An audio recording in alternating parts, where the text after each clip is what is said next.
Hello, everyone, and welcome to this week's edition of the Postgame Overreaction Show.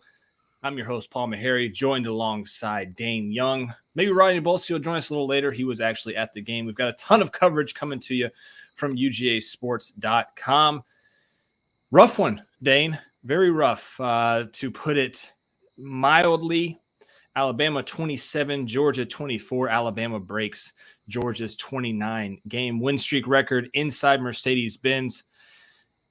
As always, Dane, we want to know where you're watching us from. Put it into the comments. We'll shout you out. And as always, if you want to join us, the link is in the description. You can chat amongst us, and we'll be going for a while tonight. Well, let's get these emotions out. We'll just, get it going. And Dane, initial thoughts, as we always do. I mean, look, there's going to be a lot of hurt here for Georgia fans right now. And I think a lot of that, like Georgia probably lost this in the first half more than it did the second half. Alabama had a couple clutch drives here. The one to score a touchdown halfway through the fourth quarter was phenomenal. I think if there's anything to take away from this, it's like, I'm not making excuses for Georgia here, but like Bowers was hurt. It was obvious. McConkey was hurt. It was obvious. You lose Mims halfway through the first quarter, and you just really changed after that, and everything on offense seemed really difficult. And I thought Carson Beck made a lot of poor decisions in this game. It probably could have been worse in some cases, but he made some plays too.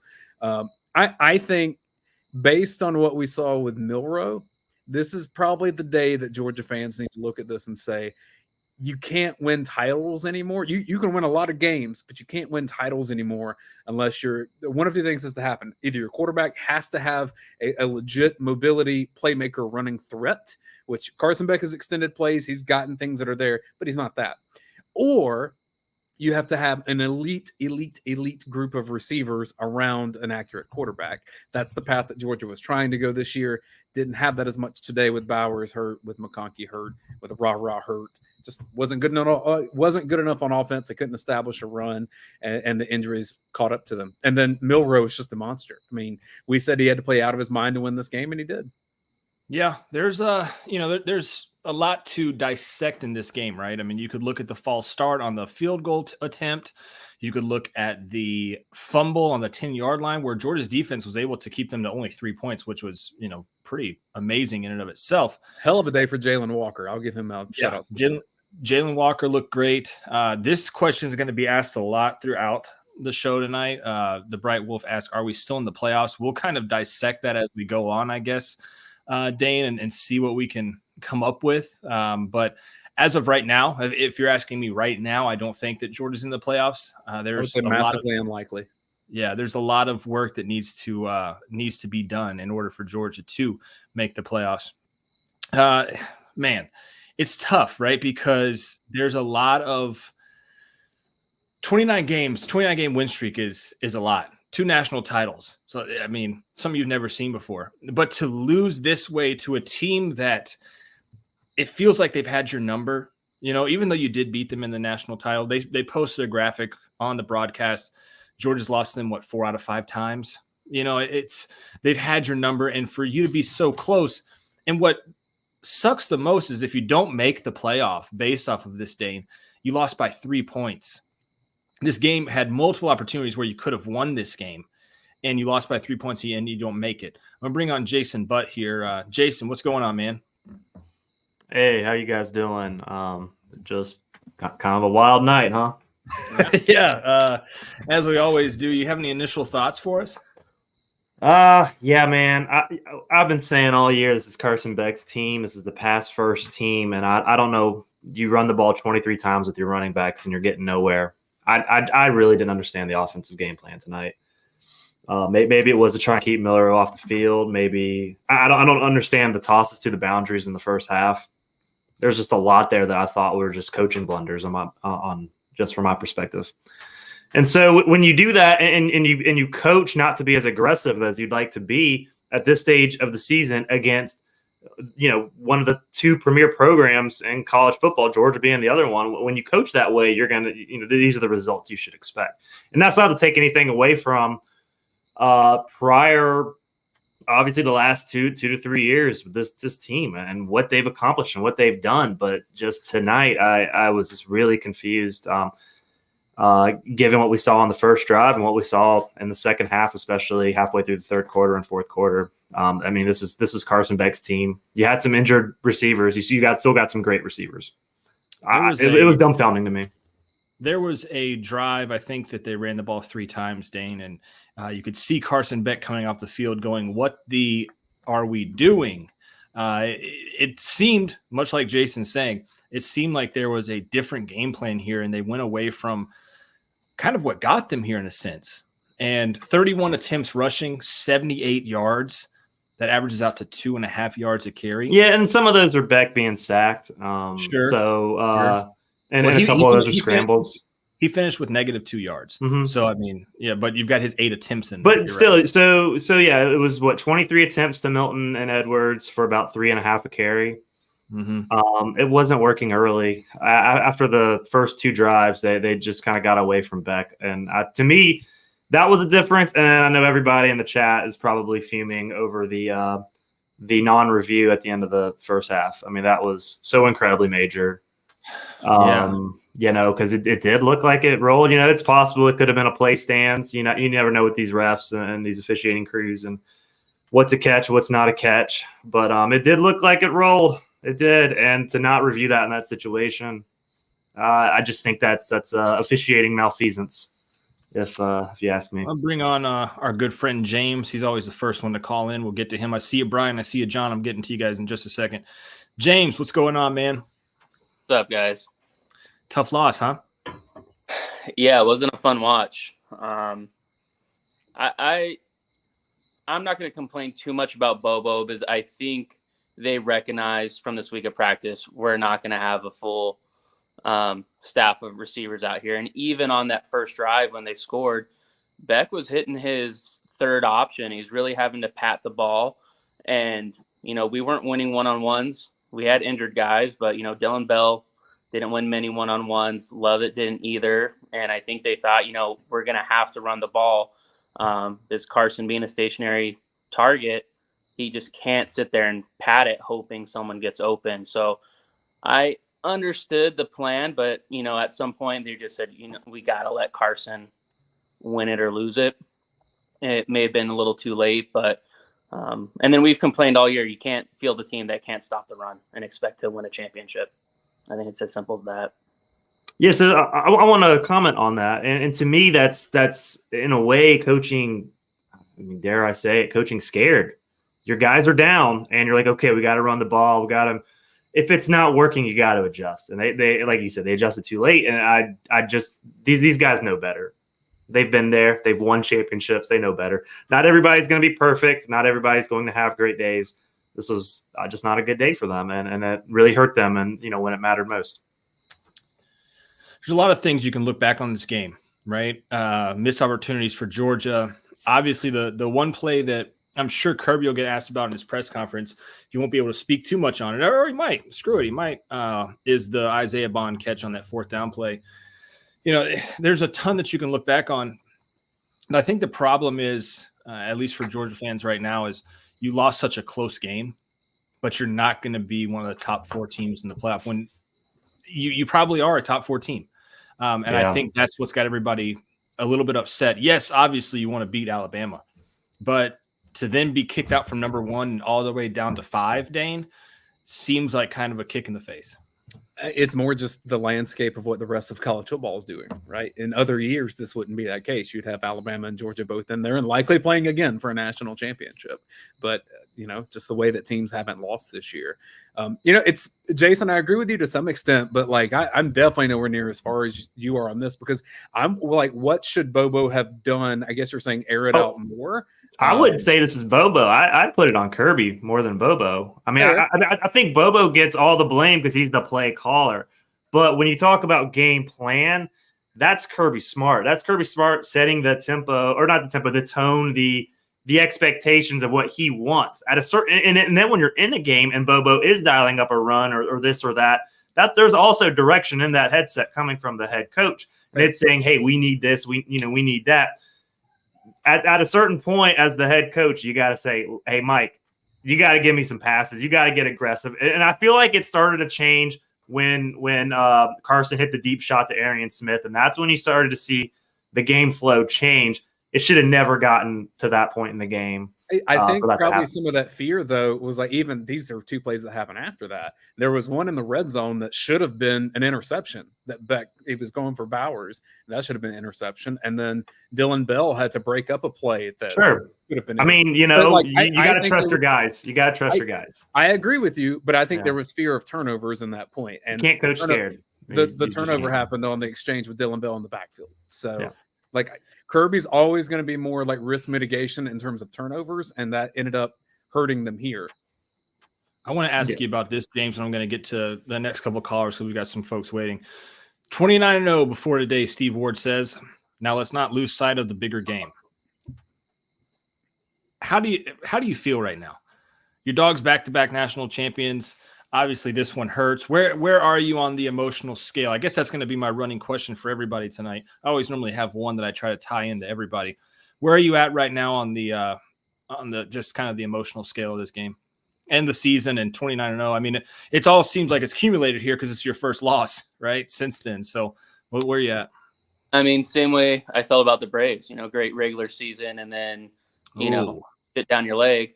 I'm upset defensively because we saw it, and we laughed all week about Jalen Auburn and their defense against Jalen Milroe.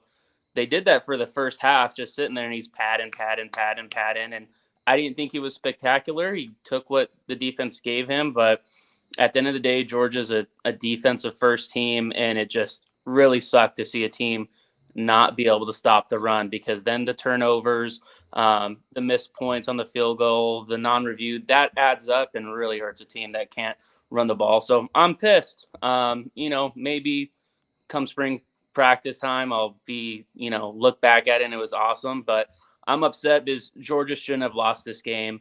I think they had a better team, some bad injuries, but I thought the plan was really bad, which I never thought was going to happen.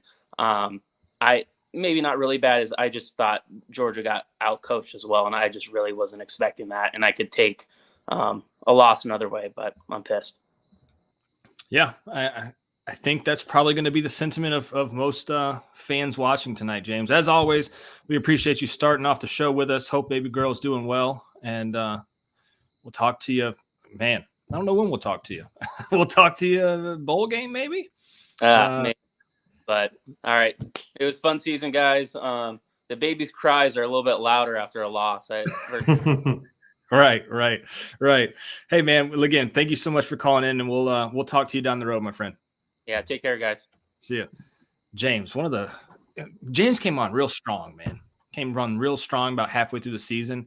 Led us off every show. We appreciate James Caraway, and he had his daughter. Just a good guy. So here's a guy. I don't know if he's called in a ton. Brian, how's it going, Brian? Hey, it's best as be expected, I guess. Yeah, man. Dane, you wanna co-host with me, and you can ask Brian. I'm not saying that in a bad way. Do you want to start off asking Brian some questions, and then we'll kind of go off that? Brian, just explain what you're feeling right now. I mean, that's the easiest question. Well, I thought you was going to ask me why I was on the front porch, but I had to come outside, man. My family is very upset. Relatives are upset. So I figured the best way to do this would be to step outside for a minute. Yeah. Yeah, I haven't called in a while. Sorry about that, man. We thought we'd call in tonight just to support your show. Really appreciate what you did this year. But, of course, we're disappointed like everybody else, man. Initial thoughts. I know this is an overreaction show, but we just, in our household, we didn't like the play calling. We didn't like the fact that, that we know we had to lean on Bowers or McConkey in certain situations, but they're both evidently not playing at full potential, especially McConkey, man. And, it just bothers me knowing that there's other players maybe on the sidelines that could contribute, that are full speed, that could have maybe, just contribute a little more. The defense, we really were, it was kind of different tonight, and we really watched Chaz a lot. And we just wish that Jalen Walker would be on the field a lot more than he is. It's evident that when he's on the field that he's he's elite, and it just bothered us that he wasn't out there a lot more to make plays. Yeah, I agree with that 100. I'm glad you brought that up, Brian.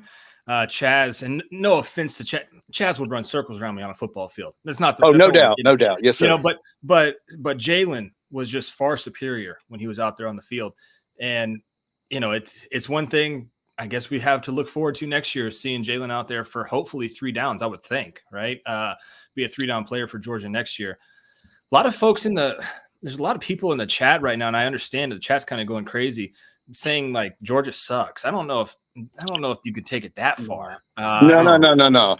Something else before I get cut off and go to the next caller, and I don't want to hold you up. Something else that was real evident was in the first half, man. Almost every play series, there would be 6-7 players of Alabama on our players. So if it was a receiver being tackled, if it was a running back being tackled, it was almost looked as if from the TV copy that they knew what we were going to run. It was just very vanilla.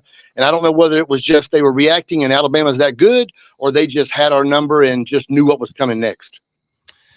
I don't know, guys, because I watched this team all season and I couldn't tell what was coming next because it just seemed so odd. It wasn't the normal Georgia game plan, Brian, and that's kind of my opinion. It looked weird. Every series you didn't know what was coming. Whether it was 3 rushes and they were done, whether it was 3 passes and they were done. Something looked out of sync. And it very well could be, like you said, your first point, Brian, was Ladd and Bowers weren't healthy. And we're not going to go down that road, Georgia fans. We're not doing that. We're not being Ohio State. We're not being Alabama. That's not the case. But they weren't 100%. Now, that's where you have to play that kind of risk aversion game of, do I play Ladd at 80% or do I play somebody else? They might be at 100%, but they're not the player Ladd is. And I think Georgia struggled with that, and Ladd did too. I tweeted out during the game, Brock and Ladd gave everything they could for the University of Georgia. You saw it. They're out there. They were hurting. I tweeted that out right after they showed Brock Bowers on the sidelines. Just, you could see him grimacing on his face. Like he was hurting out there, and he gave everything he could to be out there. Just couldn't get the job done, I think they overthought it. I think they overthought it. I just wanted to throw that in the coaching staff. You have other guys. You have Rosemary Jackson. You have Lovett. I mean, no, are they Brock Bowers? Are they Ladd McConkey? No. But you have other guys you can get the ball to. Dylan Bell, you can get the ball to him. There's other players in this offense. Next man up. That's typically the mantra. Yeah, even Delp, man. Delp had no throws tonight, not one.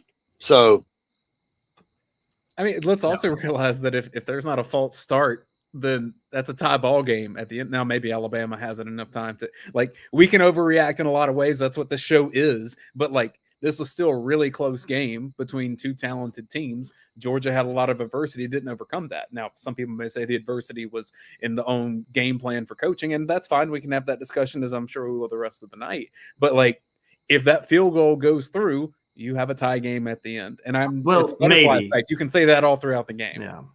Maybe because the way Alabama was driving on that last drive. Look, we know for sure Bama doesn't have a 17-7 advantage at halftime if they call the right play on that drop. So that changes things too, Brian.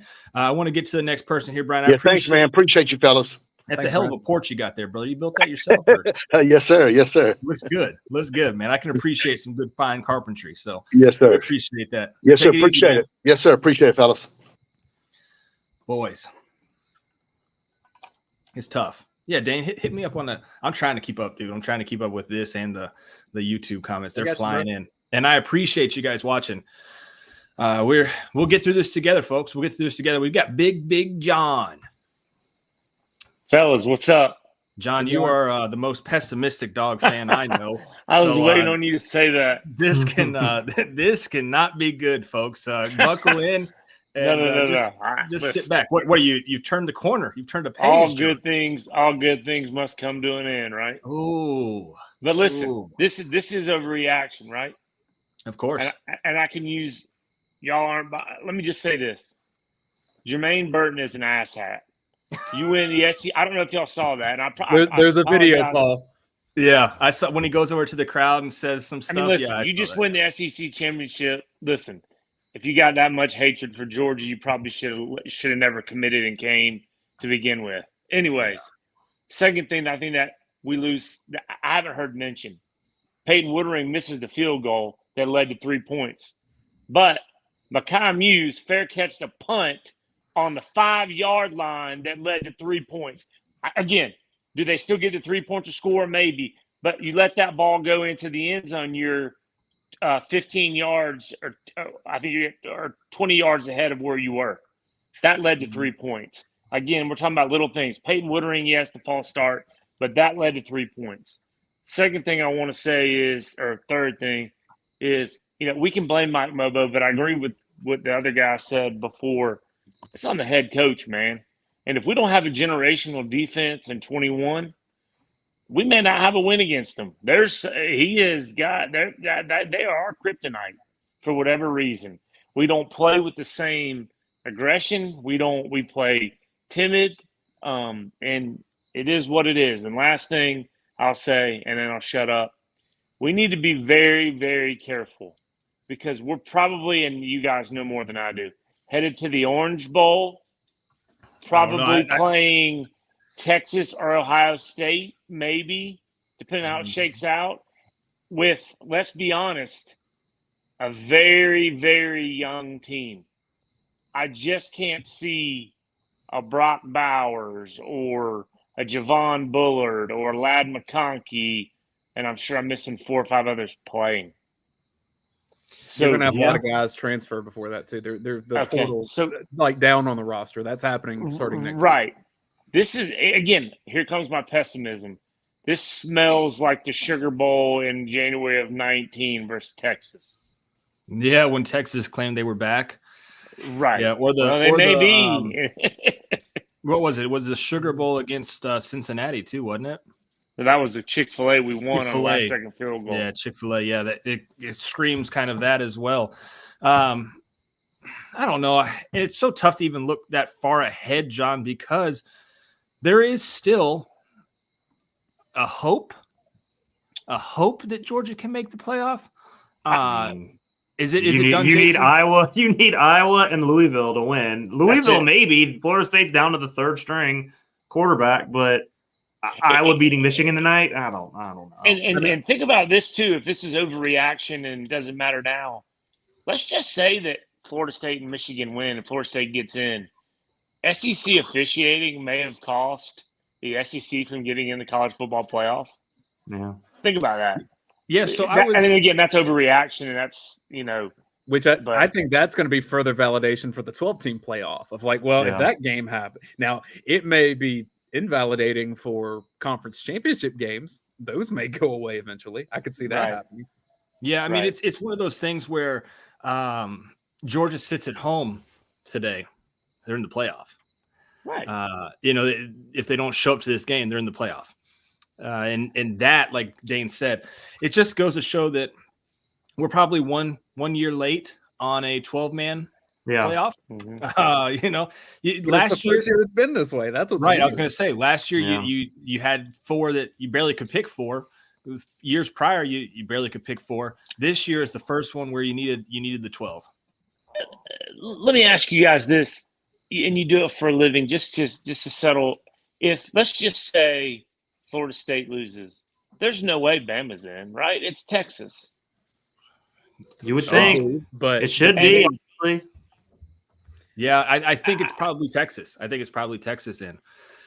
But if Florida State wins a close game against Louisville, I mean, does Florida State drop?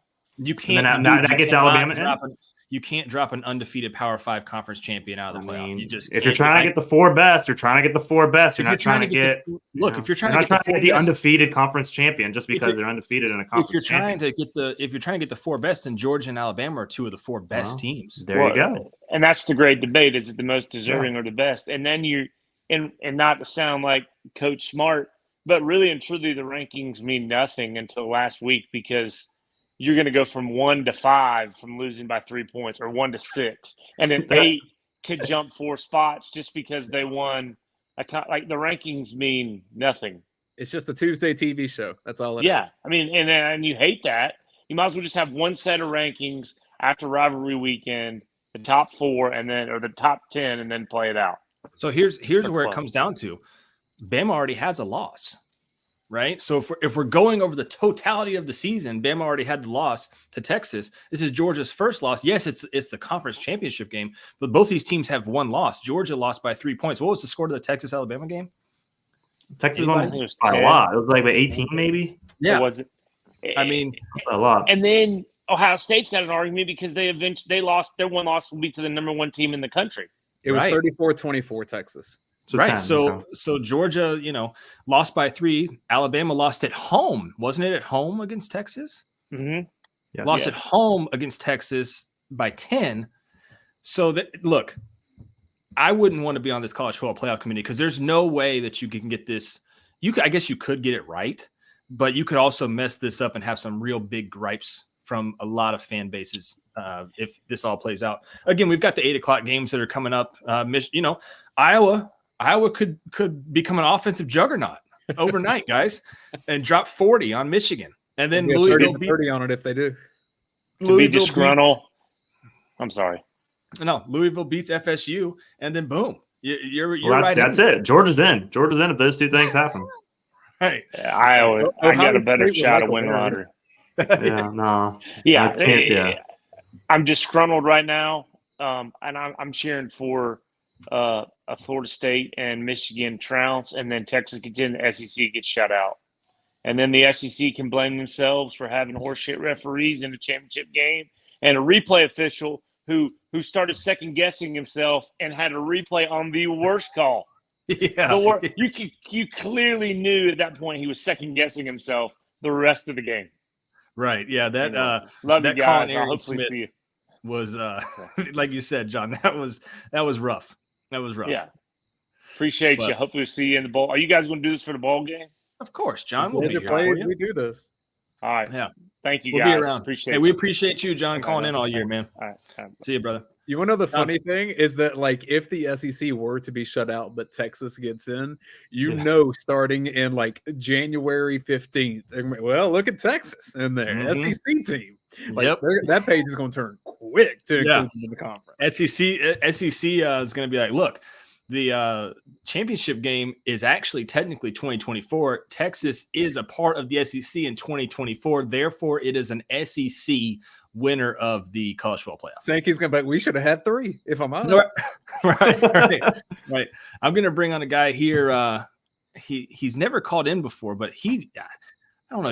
He doesn't like me, guys. And I don't know why. It's the doctor, Dr. Greg Steely. What's going on, man? What's up, guys? Paul, that is untrue. That is untrue. If I didn't call you out, that would mean I didn't like you. Of course I like you.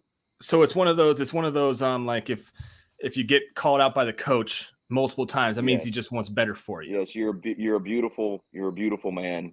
I love the beard. Thank you, Greg. Hey, you guys are great, man. I love all this stuff. I love the vent. I love it all because you can just stir up so much crap on there and on here. And that's what we do as fans, right? We love to be in the middle of the crap. A few things that stood out to me. I've never been a Bobo guy, but I actually thought he had a really good season, to be honest with you. I thought he called a great season. Some of the issues I had tonight, at one point, I think we ran the ball 7 straight times. I mean, I think in two series, and in the first half, Bowers had 2 touches. So, Dane, we talked about him being hurt. I get it, but he's not going to get better as the game goes along. He's going to get more hurt as the game goes along. I felt like we should have been more aggressive with him and Ladd in the beginning and taking our chances, knowing that they may not be able to go, the full 4. And I just felt like when we ran the ball there, like 2 or 3 possessions, almost every possession. I know some of that's probably Carson reading the play, and it's not Mike's fault. But that was tough to swallow, especially as aggressive as I thought we were in that first, on that first play. The other thing I would say too, that the ball that wasn't a catch obviously was 100% not a catch on Bond. The issue I have with it is don't give up 18 yards on that pass play before that, and you're not in that situation. I mean, it was 3rd and whatever it was, 25. We gave up an 18-yard completion across the middle. that set all of that up. If we don't do that, we're technically not in that position. They're thinking completely differently if we only give up 10 or, again, we gave up a slant to an Alabama receiver across the middle.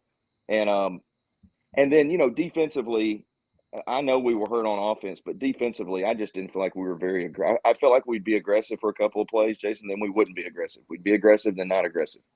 And I just, I've watched Dane and Brent when you guys do your, do your videos after the games. The film don't lie. Y'all both talk about aggression. When we play aggressively on defense, we're a much better team. And it hides some of the guys like, and I don't like to call guys, but Everett and some of these guys that just aren't there. It hides them because we're making the quarterback have to think, and he's not finding these guys. So, I mean, it stinks to lose. We should not have, we should not have lost to that team. I mean, Alabama, I'll be honest with you, that's not a great football team. I mean, that's not a great football team. They can't run the ball. They have no running backs. And, Milrose made some plays. We should not have lost that game. But anyways, I don't want to take up too much of your time. You guys are great. Paul, I do love you. I just love giving you crap on here. I give Dane crap too. And I deserve it. I don't know that Paul does, but I definitely do. I like Jason too much, so I don't give him any crap. But Jason never gets it, man. Jason I never don't gets for some reason. Y'all should. I but get you it guys, sometimes. you guys are great, man. I hope you had a great Thanksgiving. I hope you have a great Christmas. And we appreciate it, Greg. We appreciate all the hard. I know you guys get paid a lot of money, so this is all kind of cake for you guys.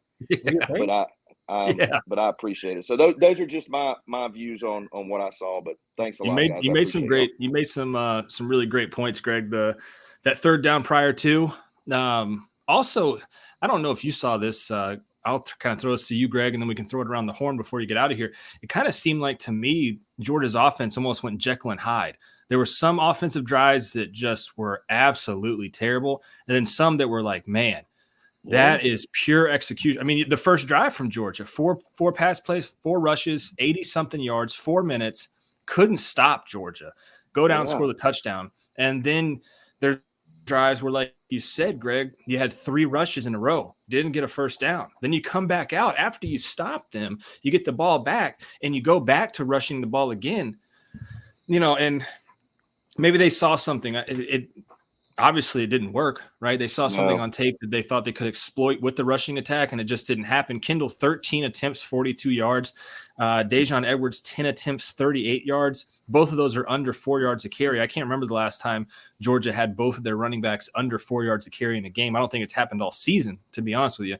Just a different type of, different type of Jekyll and Hyde thing there. Did you notice that? Dane, I agree with you, Paul. Dane, don't you think we're better between the tackles with Milton? I mean, I just felt like we didn't do that enough. I felt like we were – how many times did we run that pitch? Yeah. There's a lot of pitches. It got harder. Edwards. When Mims went out, it got harder to do anything. Yeah, and I thought they should have focused more on the left side just because you had more experience, more beef over there. And I don't know, running right is like, I think I even tweeted that at one point that was probably something they shouldn't do quite as much. Overall, but like Bama has bigger, stronger defensive linemen than most teams that Georgia has played too. There's a lot of like small missed opportunities. Like even that sequence at the end there that Kirby Smart has to burn a timeout because he couldn't score from the 1 yard line. Like how much could have been potentially created from that? And maybe you just say Georgia's defense wouldn't have stopped Milroe anyway. Doesn't matter. But like still, those are the execution things that Georgia typically has done in this 29 game stretch that it didn't do tonight. That was like watching my kid when he was 3 years old and I was potty training him and he just wouldn't let it come out. And I was like, bro, we got to go. I mean, we ain't got time here, man. We got to get going. That's what that felt like right there. Yeah. Hey, one last thing. You know why we lost this game, really? You know why we lost this game? I blame Coach Stein. You know why? No watch-along show. Yeah. No watch-along show. That was the key. It did shake things up. It shook things up. We had to listen to that idiot Gary Danielson the whole time talk about how great Alabama was. We didn't have Coach. Yeah, I take that as a compliment, Greg, but I probably should remind you just for accuracy's sake that the very first watch-along show that we did, Jake Fromm threw 3 interceptions to South Carolina and lost at home. Well, that's a Jake Fromm problem, Dane. Don't get me started on that, bro. Yeah, Put me don't in a go. worse mood if you start talking. Yeah, don't about go down that man. road, Dane. Don't go down that road. Greg, man, we appreciate you Thanks, so guys. much, brother. We appreciate you in the comments all season long and what man. you do. I know you give me hell, but you know, I don't take it. I love you guys, man. Merry Christmas, guys. Merry Christmas. Brother. Merry Christmas. Appreciate you. The doctor, man, he gave me some straight hell, brother, in the comments for a long time, but I love him. Here's another guy. Said I was ugly in the comments, guys. Said my voice didn't match my face. And then he said it wasn't a disgrace. He said it was a compliment. The man Jordan. What's up, baby? What up, baby? Oh, man. I can't call it. I won't stand for this Fromm slander, first of all. Oh. He's from the 478. So you got Dang, hey, where are you from, Dane? East Dublin, buddy. All right, I'm from Warner Robins. There we go. Respect. There's my wife. She's not thrilled, but she's a Warner Robins girl, too. My grandparents are in Cary, so that's like right down the road. There we go.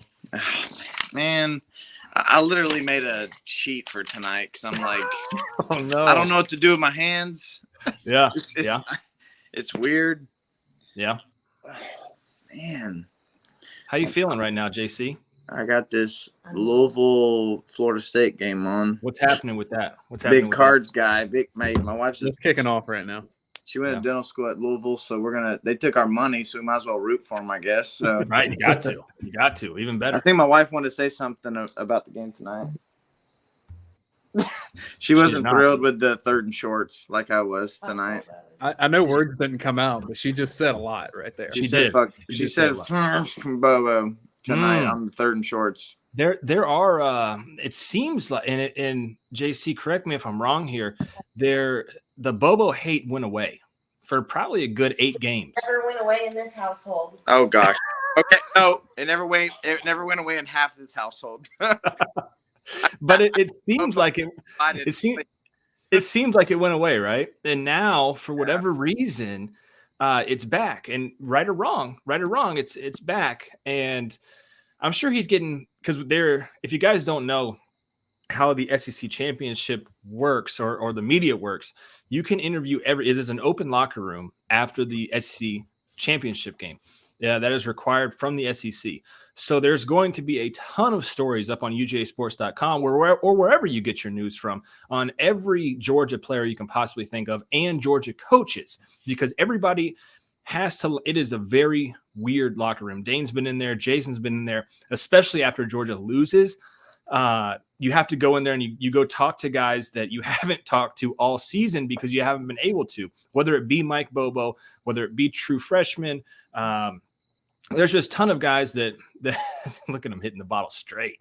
A ton of guys that Georgia has not made available to the media. And Bobo is one of those guys that's going to have to talk tonight. So it's going to be interesting to see what comes of that. Right, Jason? Somebody's got to please the fans and write a bad Bobo piece, right?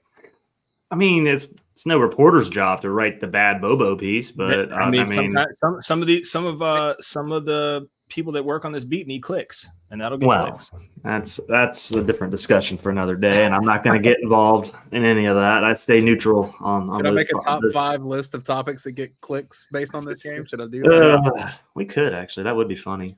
Get a hell of no, I mean, here's the thing. I think it's when things don't go well and you have an opportunity to talk to the offensive play caller who's not made available during the season. Yeah, of course. I mean, I'm sure there will be reporters in that locker room trying to get Mike Bobo if they're able to get him. It's not like the players. The players will be at their lockers. It's a very awkward sort of thing doing the post game. It's in the NFL because the guys are changing at their lockers and you have to do all that. It's a very awkward environment to say the least. And so, but coaches will walk through. And I mean, Mike Bobo could, in theory, decline to talk, but more than likely, I wouldn't expect him to. He's not the type of person. Okay, Jason, not to cut you off, but before I even got into this beat, or it might have been may have gotten in at the same time. I read all your stuff. I mean, you were the guy on this beat. I don't know if that's true. Shut up. Okay, let me toot your horn. You were the investigative.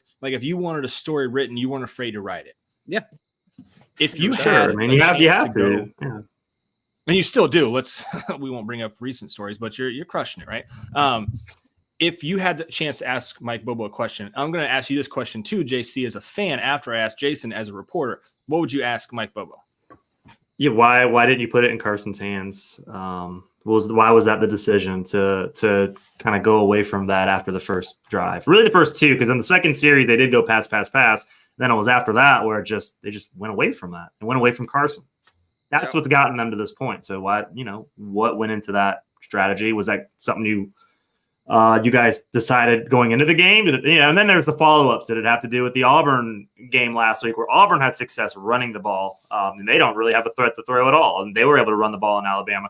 So those type of things, like what went into going away from what you do best as an offense? Yeah. Now, JC, as a fan, you get a free roam question here. Be polite about it, of course, but what would you ask as a fan to Mike Bobo? Well, I mean, like what he said, it's like what changed from the first drive, and also it's like you got a top 5 as far as a total quarterback, top 5 statistically kind of guy. Why take it out of his hands? Like the 3rd and shorts, you're running swing sweeps, and with Dejon, you got Kendall running the ball like he is. Nothing against Dejon, I love Dejon. Dejon helped you win a lot of ball games this year. But you got these 3rd and 2s. How many 3rd and 2s do we have tonight? 5 or I swear it felt like 4 or 5 tonight. Mm-hmm. You're running swings and tosses and sweeps and all this. It's like, why don't you put the ball in the hand of the quarterback that's gotten you there to where you are? I mean, they literally were talking. I mean, other than Georgia Tech, he's been 11 straight games with 250 yards passing. Not that that's what matters, but you got too many weapons to either throw the ball to, or like after the first one didn't work when you toss it out wide, why are we trying to still go out wide and try to beat him around the corner? And I'll say statistically, he didn't throw it much less than he did all season. So like I get in spots, we can talk anecdotally, but he averaged 31 pass attempts in games this season. To that effect, what was Stetson's line against Ohio State last year? Where I imagined as the game went on, he was throwing the ball a lot more. Ooh. Yeah. That's the type of game that this was going to be. So especially when Georgia wasn't able to jump out on him, like it looked like, they go 3 and out, 7-0, 3 and out, and you're thinking, oh my God, Georgia's about to boat race these guys. They're about to stomp them. Ohio State, Stetson Bennett went 23 of 34. So he threw 34 times. Okay. So not too much more. Yeah, it wasn't more in terms of volume, but it was more in, like down the field, 398 yards, 3 touchdowns. So he was more explosive. He was better overall, or maybe Georgia's offensive line was better. Maybe the skill guys are better. Maybe Alabama was better than Ohio State. Well, I think Alabama has a better secondary too than Ohio State did last year. So that definitely goes into it.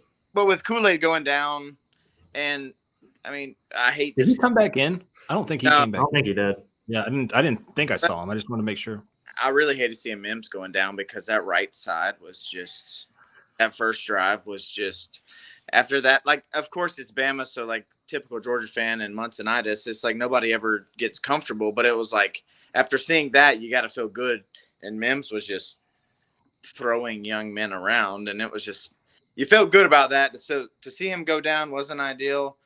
But I just don't know what, like, other than him going out of the game, like, what changed in that first drive that from the rest of the first half or even halfway through the second half. It's just, I don't know. I would argue with Mims going down, you'd want to throw the ball more. You're talking about your top right tackle run blocker, and he's not available? Run blocker. You run to the right side typically? Yeah. But I don't know. Like Carson wanted to go, but it was like he almost looked like he had his hands tied a little bit. Like there seemed like a couple times where he was very frustrated, and it's like you got a top 5 as far as efficient quarterback in the nation wanting to go, and it just seemed like he just had a little bit of training. Like I don't know, it just seemed like he had a little handcuff on him. But and also I'm sure everybody can agree. Sorry, my phone's going to die. Let me plug this in because I got a lot to say. But I just feel like McConkey, you got to love the gut, the heart, the grit to try to push through. But is a 60% McConkey better than 100% Lovett? I don't. That's kind of what I was talking about early on. But that's what they had to weigh throughout the whole game. You know, and I wouldn't want to wish that on anybody to try to pick, all right, is McConkey the guy here or is Lovett the guy here? Like, I wouldn't want to be the one that has to do that because it's tough. It's really tough to choose because McConkey made some plays, but then he also, and then they were talking, what was weird was on the broadcast, they were like, look, McConkey's, you know, kind of limping in his routes. When they showed him in the route, his route was perfect. His footwork was perfect. Like it was like, nothing's wrong on this play. You picked the wrong one to highlight here to show, show that he wasn't there, you know. But then the play where we got we try to run hurry up and he falls down and then I'm like, obviously you couldn't do nothing. You couldn't do anything there, but it's like instead of trying to tape him up for the second half, why not try to draw up something with like Lovett? I love McConkey, but you can't tell me a 100% Lovett's not better than a 60% McConkey. And that's one thing they'll look back on. I kept trying to, I'm not one of those ones to make excuses, but it was like, kept texting a couple buddies. It's like, I just feel like we're beating ourselves. Like, it's almost like the whole game, like Beck didn't look quite himself, and it's not on Beck, but it just like, again, the third and shorts, we're leading the nation in third down conversions. And it's like, we looked out of sorts on that. And it's like I know I already talked about the swing, like the really like slow developing, drawn out plays. It's just like, I don't know what changed. It's like, I don't want to say out coached, but it almost feels like parts of the game were out coached by, like we were out coached. I don't know if y'all agree with that or not, but I'd like to get y'all's feedback on that. Yeah, I don't know if I would say they were out coached, but Alabama didn't make, Nick Saban, they didn't make any coaching mistakes. Georgia made one too many coaching mistakes. I didn't think there was anything that Alabama did and Nick Saban did that one up to Georgia.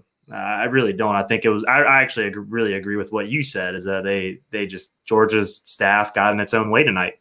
I think they overthought the game plan coming in, kind of what they were going to do after the opening game script, and try to run on these guys and force the run and maybe take the air out of the game that way. This is Alabama. I mean, you have to go toe to toe. You have to be explosive. That's when teams beat them. Texas was explosive against them early this season. That's how you beat Alabama. And they just seem to not have that sense of urgency in the second quarter and in the early third quarter that you need to have against a team like this. Yeah, and I guess out coach kind of falls into that category. It's like more of the coaches making like, I don't know if it means out coach, but like the mistakes that were made or like the coaching decisions. I kind of classify that as out coach because like if they don't make those decisions or we do, then what are the outcomes of that? And then you look at the little things where some of it's not coaching, but yeah, I think a lot of times it's like explosive players like doing things. So like Milroe probably made Alabama's coaches look better in a lot of cases. Because he's such a phenomenal athlete to make a dead play into something. And Georgia Georgia's guy to do that. It's Brock Bowers, and he wasn't going full speed. Exactly. And so they kept talking about like two spies, but is that a lack of defense? Like, is that a lack of like pressure on Milroe because they had two spies, or was it actually two spies? Because half of the stuff Gary Danielson says, it kind of goes in one ear and out the other. I'm almost like blessed that was the last time we have to hear from him. But it's like he kept saying two guys spying on him. Was it actually two guys, or was it? That's a film don't lie question. I mean, without having rewatched everything, like they did multiple things to try to slow him down. The main thing is he wants to stay in the pocket. Yeah, like, that's his last resort is to run, and he's just such a good athlete that he can wait longer than most people to make that move. And that's what makes him so dangerous. Go ahead, Paul. No, go ahead. I was going to say what was interesting to me was on the opening two series, it seemed like Georgia just had no respect for Milroe as a passer. Yeah. I mean, they were rushing three and they had somebody spying, or like you said, they had two guys kind of on the edges to contain. I mean, you could say contain as opposed to spy, kind of like what Dane was saying, keep him in the pocket. And he really didn't see too much pressure, and he missed throws. And he started something like 3 of 9. He didn't complete. And you're just sitting there going, "Wow!" I was just thinking, man, Georgia's going to make him beat them as a thrower. And then he hit a pass, and then he hit another pass, and then it was okay. You got to get pressure on him, and everything started changing from there. And he's a very, very tough quarterback to defend because he's not the greatest passer. But I think it was Kirby who compared him to Lamar Jackson, and I think that's especially at the college level, I think that's a phenomenal comparison and phenomenally accurate comparison with how much of a threat he is as a runner. But the crazy part is in college, Lamar looked to run. Petrino designed run plays for Lamar. They don't do that at Alabama. And this guy just kills you at the worst possible times as a runner. And he did tonight, especially at the end of the game. Hey, JC, I don't want to wrap you up, but I've got some other folks waiting. So final thoughts or you can come back on later. There's always later. You want to do final thoughts? You want to come back on a little later? Love the Dogs. I don't know if, obviously biased. If you're sitting there and say who are the 4 best teams in the country, I don't think you can drop the Dogs from 1 to 5 with a 3-point loss to number 8 team after how they've played throughout the year. I know Texas had a strong showing. Oklahoma State was terrible. They lost. Yeah, they're Alabama. They're like hot dog water. Honestly, let's call a spade a spade. I'm trying to sum this up quickly. I hate to get. I hate how the outcome came. I feel like we beat ourselves. I'm not going to use the excuse of officiating was bad, but it sucks. I don't know what to do with my hands. Like I said earlier, it sucks to take the loss. I feel like we're one of the best 4 teams. I feel like we're going to get shafted in this Final Four. Love the Dogs. It sucks, but I appreciate y'all for representing the Dogs. Paul, no hard feelings. I feel like we've settled that beef. I feel like we're on good terms, baby. Much love. Nah, go Dogs. I don't know what else to say.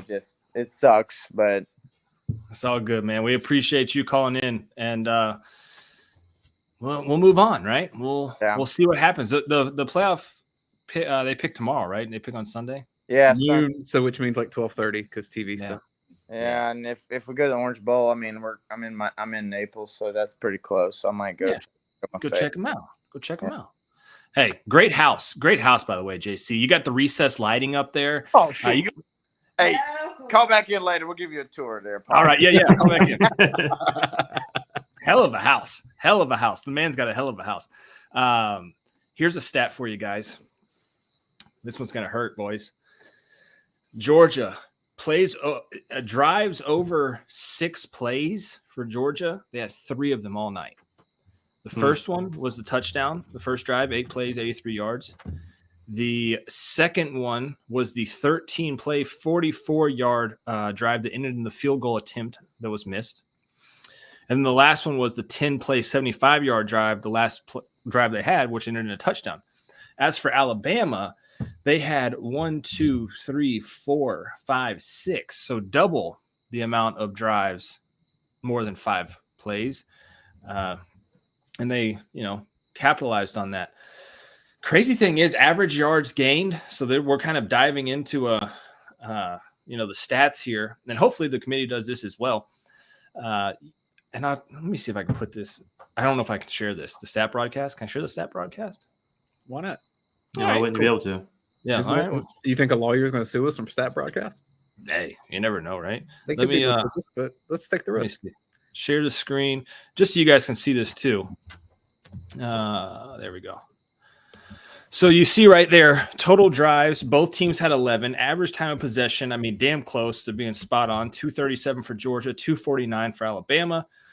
3 and outs. Georgia only had 2, whereas Alabama actually had 4. Drive success rate, 73% for Georgia, 74% for Alabama. I don't know what that means because they definitely didn't score on 73% of their drives, but there's that.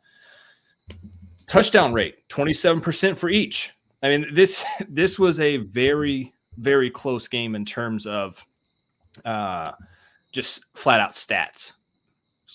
Some team had to win, some team had to lose. But if you look and you dive into these down here in these drive statistics, can you see my mouse? No.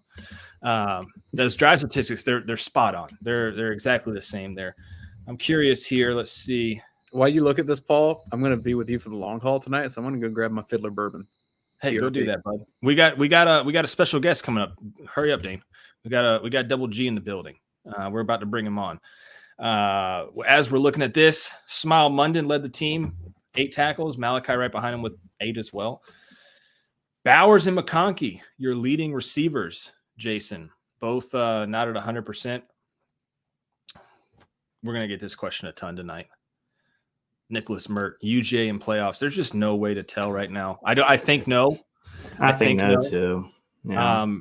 I think there's also a website, and I'll try to bring it up. There's a website, I think 538 does it, Jason, Nate Silver. Mm-hmm. They do a playoff predictor, and I'm sure they've got that updated now that Georgia and Alabama have both played. So I will try to find that. So I'll look that up too while you go through the stats here. Look that up for me if you don't mind. I'll pull these stats back up real quick, and we'll take a quick gander at them. Saw a lot of Dan Jackson on the field tonight, a lot more than we had seen pretty much all season. Mm-hmm. Dan was out there. Chaz Chambliss was out there a good bit. And then rushing. You see the rushing right here, 31 attempts, 78 yards. Just not where you want to be. As for Alabama, let's see if anybody stood out on that side. Isaiah Bond, probably. And he had most of his catches on the one drive. It was almost like backyard football with Milroe and Isaiah Bond. It was broken plays, things of that nature. So we'll see. We've got the Mountain Man here. We appreciate Mountain Man. He says 538 is not updated yet. So we will see if that happens. I'll tell you one guy that is updated, though. This guy's awesome, Jason. It's old Double G. Hey, guys. Gary, what's up, Gary? I don't know, bud. How you, Paul? Man, I don't know. I'm looking back on this 29-0 run, hell of a run, right? Yep. And if it ends here, and Georgia's not able to make the playoff, it's a hell of a run, But at the same time, it's one of those things where you see that Georgia could have won this game, and there were plays that didn't swing their way, and so you could have, hell, should have. Hey, you said it, Gary. Where did Dane go? Because I was going to ask him to send me some of that Fiddler bourbon, and I ain't had a drink in 4 years. I think I need a drink after the Knights lost. This one's for you, Gary. Or Dane, drink one for me. I got you. Finish out the whole bottle for me. Hey, we got a little super sticker here from our man JC. He said this is for Jalen Walker's helmet sticker. So we'll get to the helmet stickers in a little while. You guys can submit your monies for the helmet stickers. We are running out of money for the helmet stickers. But Paul, I tell you what it is. It's that damn Atlanta Pro Stadium curse. It is. What's Georgia's record in there, Gary? Against Alabama? Oh, just in general. Yeah, well, against Alabama, yeah. Georgia has never beat Alabama in Atlanta in a pro stadium. Never. It's not great. So, can we blame this on the Atlanta Falcons? Because I love doing that. So maybe Arthur Blank's the problem. Hell, might as well. They won't draft nobody from Georgia. I almost said a real bad word. I think you did, Gary, but it's all right. We're far enough into the broadcast they won't demonetize us. You're all right. Okay. Yeah. Damn. What happens after this, Gary? 27-24. Well, where you at in your head?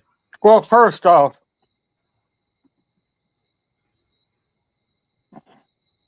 I hate to blame it on the refs, but you knew bad call, especially that one fucking no catch that was ruled a catch, and then we had a play at the end of farther on down the line that was actually a catch, and then they're gonna review that one. That's okay. Crazy. And another thing, I'm not gonna throw nobody under the bus. Don't do it, Gary. But maybe our game plan was off a little bit today. But also, Beck was off a little bit tonight too. Gary, you know what, Gary? You've never lied on this show. And I can see a reason why I'm going away from Beck for a while and going to the running game, because in that second quarter he was totally off, totally confused or hurried or rushed or whatever. He did not look like he did the rest of this season in that second and third quarter. He also hasn't had to play from behind virtually all year, so that may have correct. Besides against a couple of teams, in Auburn. South Carolina and Auburn. Yeah. Was the moment too big for him, Gary? I don't think so. Okay. I just think he got rattled a little bit, and it took a while for him to get settled back down. And after he got, and I don't want to hear nobody bad mouthing Beck. I mean, not Beck, but Brock or McConkey, because they was out there playing hurt and balled their ass off still, especially Ladd. Jason, have you ever heard Gary lie on this program? I have not. I haven't. Yeah, I haven't either. Maybe we should have got another receiver involved. Yes, maybe so, but it's not the ones that people has been mentioning so far. The receiver that we should have got more involved was Rosemary Jackson. He's the second best receiver on our team, period. I don't know, Gary. Double G. I don't know either. Go ahead. You may not have taken a drink in however many years, but you sure took a drag just now. So you did. Yeah. What you smoking on, Big G? Marlboro Reds. Yeah. Black and red. Black and red. Cowboy killers. I mean, he's a go dogs kind of guy, you know. Yeah, I knew it. The Dogs make the playoffs, Gary? I don't know. Well, you got to have an answer before 12:30 tomorrow, Gary. Well, or you just gonna go into this? I put it like this right here. It'll be a damn shame if they hold us out, because we lost to Alabama, probably the second best team in the nation, by 3 points. By the way, Michigan is now up 3-0 on Iowa, so that game's pretty much over. Hey, it's not done yet. Yeah. It's not done yet. They could score 3. Hey, Iowa can still make 50 safeties. Come on now. 50 safeties. That's 100 points. 50 safeties get 100 points. Wow. Boom. Just like that. I was just exaggerating, but. Oh, okay. Hey, so there's a guy in the comments real quick, guys. He really wants us to shout him out. Johan Clark. He's giving us the finger, says Roll Tide. Johan, I hope you like being banned from the show. He also called us later. Okay. Hold up. Let me respond to that. Oh, gee, I shouldn't have banned him. I should. Okay. Go ahead. Okay. Now, what he gonna do tomorrow when if the committee comes back and put Georgia in the playoff? Alabama happens to beat whoever they play, and we beat whoever we play, because that's going to happen. And then we go whip their ass again in the national championship game, which will happen because it won't be in fucking Atlanta. God, I want to throw something right now. So we need to move the SEC championship game to the new Nashville stadium. That's what I'm hearing. Hell, anywhere besides Atlanta. Hell, let's go play it in the fucking swamp. As far as that goes. God, I want to run through a wall, Gary. He said, wait, did you mean like Okefenokee Swamp or Florida Stadium? No, Florida Stadium. Okay. I don't care. Play it on the street. Make a street game out of it. Like downtown Atlanta, or are you talking somewhere out in the country? Well, like I said, put it in Bobby Doll Stadium. We do all right there. I mean, Atlanta United was better there, so that's works for me. Hell, there's some decent high school football stadiums in Atlanta. We can put them in one of them. Yeah. Look, you're getting the chat a little too fired up, Gary. Am I? Well, but anyway, just move the SEC championship to whichever team is the home team. Like, let's stop neutral sites and Tuscaloosa, Athens, Baton Rouge. Well, with this expanded playoffs, that they're going to next year, which I don't agree with, to tell you the truth, it makes the conference championship games irrelevant anyway. Yeah, they should just get rid of the conference championship with 12 teams. I'm good with that. I'm not. I just wish they would never expand it because we already have a playoff. It calls the conference championship games. Just too much money at play. They like to have more teams involved this time of year. So yeah, I guess so. Like, the playoff would help Georgia next year. Last year proved what a 12-game playoff's going to do. And they talking about the money. Who made money off of the national championship game last year? Nobody did, because everybody turned it off by halftime. And exactly what 12 teams going to do is give that opportunity for some no-name team like TCU to make it back to the national championship and get blown out again, and everybody all shut down by the midpoint of the second quarter. And nobody. I think an expanded playoff keeps a team from like TCU, because TCU doesn't have. They have more games to win to get there. Are you telling me, Jason, Double G's lying? I'm not saying he's lying. I was going to say he ain't never lied on this program before. I don't know if he's doing it right now. I'm not saying he's lying. I'm saying he might be inaccurate. Anything's possible.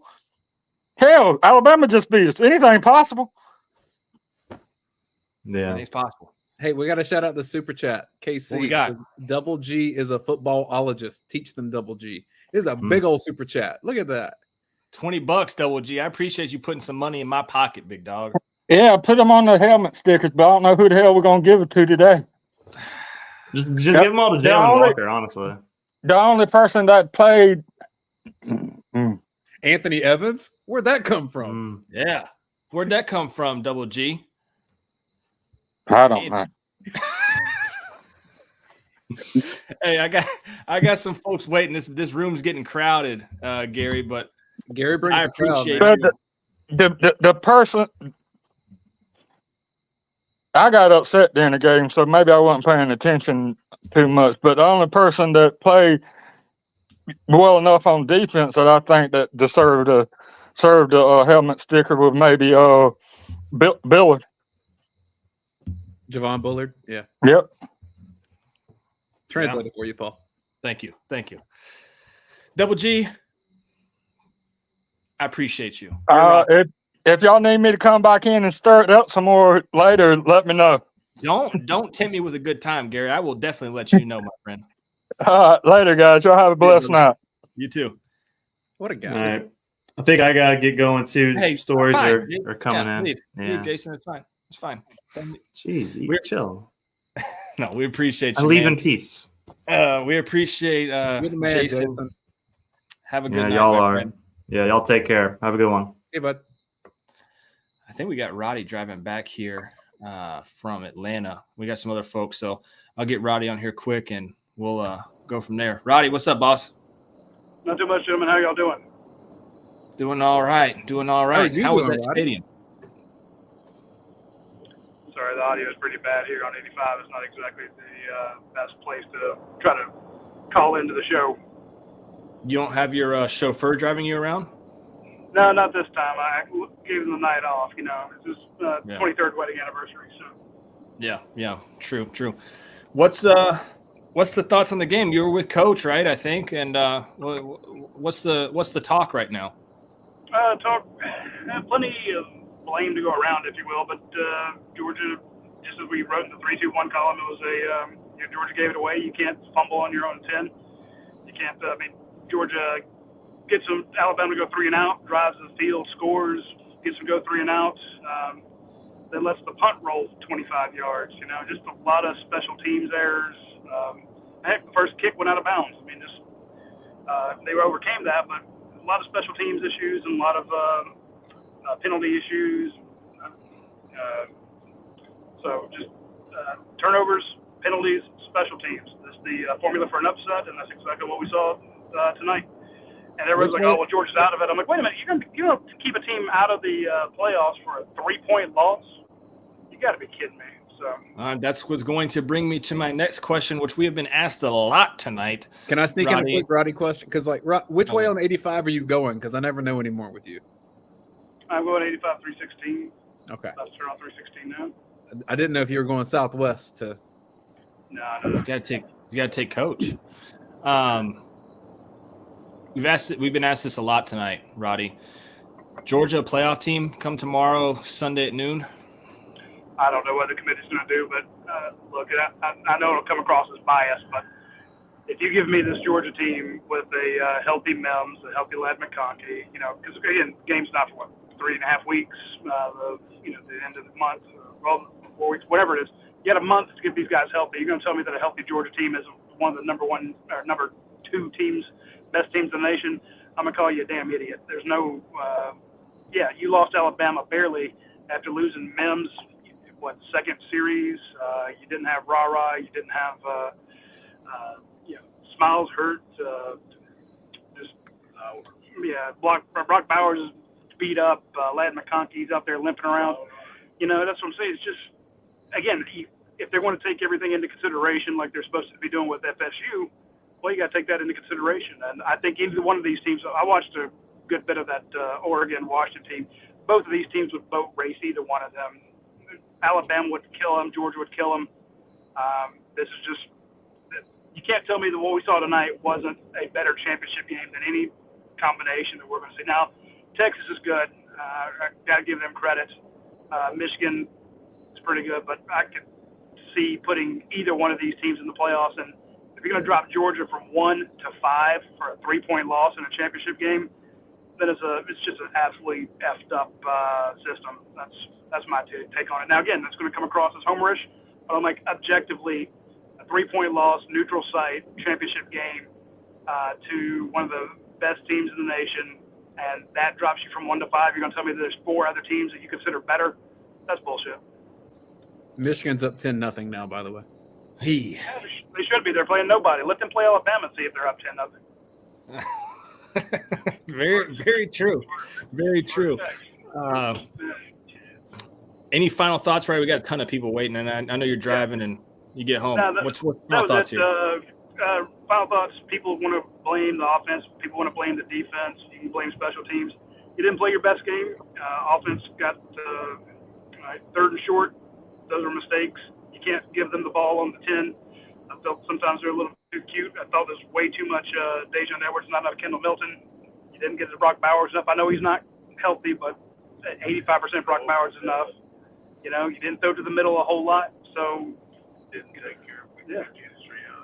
Oh yeah. Here's the thing. Why did you never throw onto Kool-Aid McKinstry's side? He comes out and you never test his replacements. Attack that guy. So then defensively, everybody's like, well, the defense played their ass off. I'm like, I got in this Twitter battle. I'm like, no, the defense didn't. They gave up a 95-yard drive at the end of the half. Nobody covered a route to the first touchdown. Then you got a 4th and 4, and you can't stop them. Hell, they converted the 1st and 20 to 3rd and 26. 3rd and 22. It's like, come on, man. So the defense got gashed. The offense didn't play its best. Special teams didn't play well. So it's just, there's 75 yards on a 3-yard drive. I put that in my little tweet out there. So anyway, point being, you didn't play your best game, and you played against a team that will take advantage of you for your mistakes.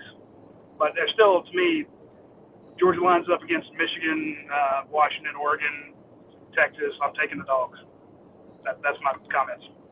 All right, gentlemen. Y'all take care. See you, Roddy. Quick and to the point there from Roddy. I think I heard Coach in the background, but I don't want to. You did. I recognize that voice. Let me make sure we got to get to this super chat from Corey Carter. It says just left the dome and felt like that Georgia was out of it the whole game. Also now hate the song Sweet Home Alabama, and it's a damn shame.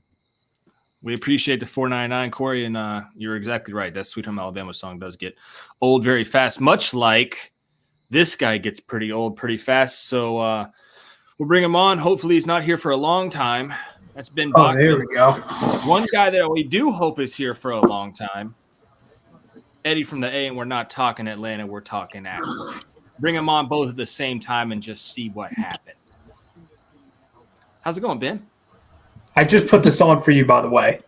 I just wore the Frank the Tank for you. I promised you I would wear it for Saturday. But explain whatever you're talking about, because this is a podcast as well that people will someday listen to, and they're gonna like not know any context. Well, I'm wearing Eddie knows who this is. So Frank the Tank is the Mets fan. That's crazy. Now this isn't a shot at the Braves. I just find it to be hysterical. So I told Paul I was gonna get this ugly Christmas sweater for Christmas season to wear, and I was like, this is just too funny. I have to purchase it. But that's besides the point. I was on this game. I'll just start. I think the play calling on offense, and I'll say specifically the run design. I know a lot of people are going to talk about they need to throw the ball more. I get that, and I agree with that. Tosses do not work against good defenses ever. Why do you think in the NFL, the toss and the sweeps, you don't see them? Maybe you'll see jet sweeps, misdirection, stuff like that. Why do you think tosses don't work? You're going 4 yards backwards. The run is always going to be directed one side of the field. Defense's eyes are all towards that side. It's easy to stop those. I do not like those pitches and tosses directly to one side of the field runs, especially if you face an Ole Miss, you're going to get them. They use those runs against Ole Miss. They worked. I remember they did it a couple times, I believe, against Missouri.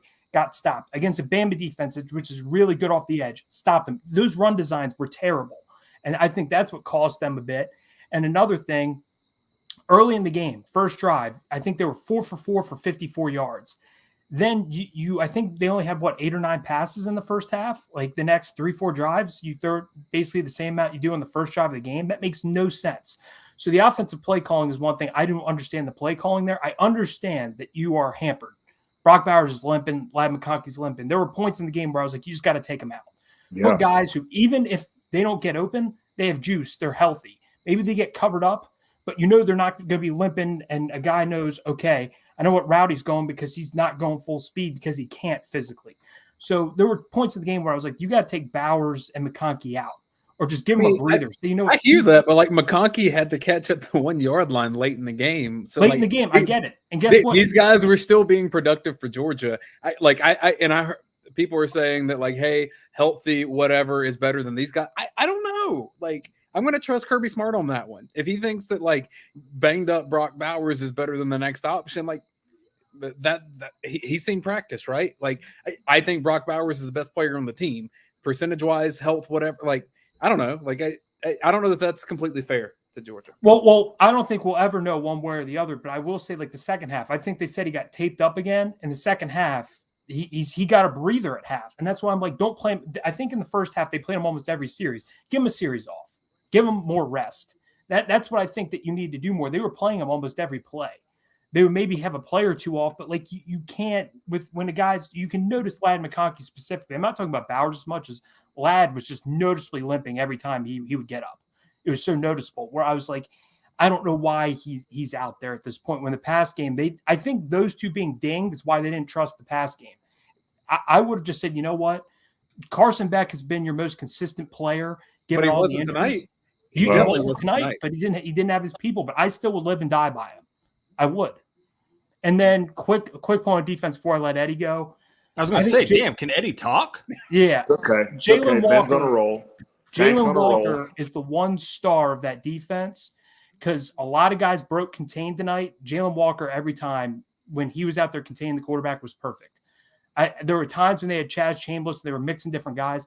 Jalen Walker was the guy tonight, and I just can't believe almost every time I said Bama should just run Jalen Milroe if they're smart. Because I don't remember a quarterback design run. I think they had like 3 or 4 of them. They worked every time. That was the difference. Late in the game, 2 quarterback design runs ends the game. You have to be able to stop that. And we've said all year, that Auburn game and even against Tech, got to stop the quarterback run. You face the best quarterback running the football in college football, and he sealed it against you. Got to fix that. Yep. It's a pretty funny comment. Rick Wallace says, I'm thinking if Kirby owned a few Mercedes dealerships, the Dogs might get some favorable calls when playing in Mercedes. That's what he's got to do. He's got to go buy a couple Mercedes dealerships. Eddie, before we get to you real quick, I know I just made fun of Ben for not letting you talk. Okay. Bobby Andrews got this video on Twitter. This is Jermaine Burton. His whole team apparently is celebrating in the end zone instead, or in the midfield, and instead he's in the end zone doing like a broken heart thing here to the Georgia fans, and then also saying, "This is my city." And the PR person has to then direct him back to the middle of the field where they're starting the celebrations there. So too late, PR person. That's already out there. You didn't do your job well. It's not great. Not great. Eddie. You know what? Hey, he wins. What are we going to say? Jermaine Burton won. Sorry. Saban owns us. It is what it is. You know, to me, the game was lost, guys, in the first quarter. That first drive was absolutely surgical. And I looked at my wife and I said, my God, we're going to blow out Alabama. And then the next thing you turn around and we got the ball back after we stopped them 3 and out, we went 3 and out. Stopped them again. We went 3 and out. I thought the play calling there on those 2 drives after that were atrocious. That was the difference in the game because you could have buried Alabama. Even if you get 2 field goals there, you could have buried Alabama. And you know one reason I'm so upset about this loss tonight? I'm really upset about this loss because Bama's not that good, guys. They're there for the taking. They're not that good a football team. And I think that speaks to how badly we played tonight because we just beat ourselves, like you guys have been saying all night. I'm sorry. And one more thing, Paul, you guys have been talking about, are we getting in? We're out. There's no reason, there's no scenario in my mind that Georgia gets in, period. So, we lost the playoff game. We're out. I don't care. I think you're probably right, but like there's one scenario not going to happen. Well, but based on what I'm seeing on social media right now, I'm not so convinced Florida State gets in with a win based on how this first quarter is gone. Because it's going to be quite obvious that they're not as good as these other teams right now. Here's the problem. If Florida State does lose tonight, that still doesn't even. I'm saying even if they win this way. Like, yeah, but let's say they lose tonight. You're a sitting duck if they win. Like here's the thing: they deserve to be in the playoff if they win, but you know they're going to get killed. So it's like, what do you choose? Because you're guaranteeing a 30-point blowout if they're in the playoff. But also you're kicking out a team that was a Power 5 champ that didn't lose a game. I don't think that there's winning here. The committee's in a tricky point. Here's the thing, though. Here's the thing. Even if let's take Florida State out of it. Let's say they lose. Right. There's still 4 teams I think that are in front of Georgia because you have Bama, Washington, and then Texas and Alabama. Texas and Alabama. Georgia would be 5. Yeah. Now the committee then has to justify putting an Alabama over Florida State, which is just going to be a hoot if that happens. Well, I mean, not really because Texas is in. If they somehow BS Texas, that's a joke. Texas is in. The only way I can see this happening for Georgia is I think somebody said it over here. I'll try to find it. Not happening. It's not happening. The only possible way, and it's not going to happen, is if Louisville and Iowa both win, and Iowa's not winning. It's not happening. Georgia's best win is against Missouri, and that's a great win. But like compared to the others, each of the teams in front of them is going to have in a hypothetical. Iowa won, would you put Georgia in? If Iowa won, would you put Georgia in? Would you put a team in that Iowa beats in the playoff? Would I put Georgia in if Iowa won? Yeah. I said if Iowa and Louisville win, would you put Georgia in? Yeah, Georgia would be in that case. Yes. But like that's the only possible, and I don't think that's possible because Iowa's Iowa. It was 10-0 last I saw. I'm assuming it's so you're done, huh, Eddie? Dogs aren't. There's no chance. No, even if they take the best teams, it doesn't matter. We beat ourselves tonight. We look like ass. We just looked terrible. I'm sorry. We did, Paul. Did we not? I mean, Paul, we scored there, and it looked like the most brilliant play of all was to put Evans in and return a punt, and he juiced us up. And we go in and score there, and I'm like, all right, just stop Bama. And they shredded us and scored a touchdown. Ball game. That was it right there. And that Milroe little flick he made with his underhand, that Bama made plays all night. We didn't make any plays. Where's our downfield threat? We had one throw to Arian Smith that they wanted to rule not a catch for whatever God knows reason. That was the most ridiculous review I've ever seen in my life. But that was the only downfield throw we really made all night. We did nothing to push the ball downfield. This was the most frustrating game since Ohio State, and we won that game. I was so frustrated with how we played this football game. It was ridiculous. What are your thoughts on Bond's catch in the first half then? Because if they that didn't look doesn't at get it, so it doesn't matter. They didn't even look at it, so who cares? I'm just saying, if that didn't happen, probably win the game. Ben, if they'd looked at that, that'd have been a catch. We know that. There were 2 other face masks, Ben.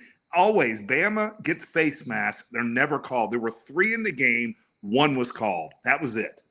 I mean, don't get me started on the rest. We had to overcome them, Saban, and Bama. It's ridiculous when we play this team. It's absurd. He's not lying. I'm not here for the ref talk because, like, Georgia did not play well enough to win this game. But there's always a but. The but here is what you need the refs to beat Bama. Is that the but? No, just make the correct call on Isaiah Bond's 4th down catch there, or at least look at it. Look at it. Yeah, that's what. Like, I'm with you, Dane. Every fan base complains about the refs. They do. Bama gave Georgia a lot in this game. Like, it could have been a lot worse. Now, Georgia gave Bama stuff too, but like Georgia probably played where it should have had 3 to 4 turnovers in this game. Yeah, there were a couple of picks. You're right. Absolutely. But the problem is, though, and I'm not blaming the refs for anything except for not looking at the catch from Isaiah Bond. That's the only thing that they missed. That they missed a bunch of stuff. The Xavier story I thought was 50-50. Yeah, both sides, right? The one thing that changed the outcome of this game, though, Dane, and I think people are upset about, and rightfully so, is the Isaiah Bond. And then for the broadcast, this is what kind of really put the nail in that, kind of the coffin, if you will. The broadcast, when it comes back right before the 3rd quarter, they bring in Gene Steratore, and they're like, "Hey, Gene, was that a catch?" And Gene's like, "No, it wasn't a catch. They should have reviewed it." It just adds more fuel to the fire that wasn't a catch and that it was a big play in the game. I understand that, but if you talk about that and then don't talk about Georgia's own false start to make your field goal 5 yards longer, then like you're not even talking about the stuff Georgia can control that it screwed up. Yeah, but that was Georgia's control. That was a correct call, Dane. That wasn't an incorrect call. I mean, that was that's not a reviewable play. That was a correct call. No, I'm not saying anything should have been reviewable. I'm saying like Georgia screwed up enough in this game to lose. Sure. It's not No like doubt refs about took it. anything from them. And it's not like Paul, you can say butterfly effect on that game, on that play, that like if that's reviewed and overturned, it changes everything. Based on the way Jalen Milroe played in the second half, I don't think so. Yeah, very well. I have an interesting point. You know who technically, if let's say Louisville beats Florida State, you know who cost Georgia out of the playoffs also? Auburn. Yeah. If Auburn wins last week, Bama's out. And then if Louisville wins with a backup quarterback, Georgia would be that 4 team. So you would get Georgia, Michigan, Texas, Washington. That's what you would have gotten. And then you would have gotten a Pac-12 team or Texas in the national championship against Georgia or Michigan.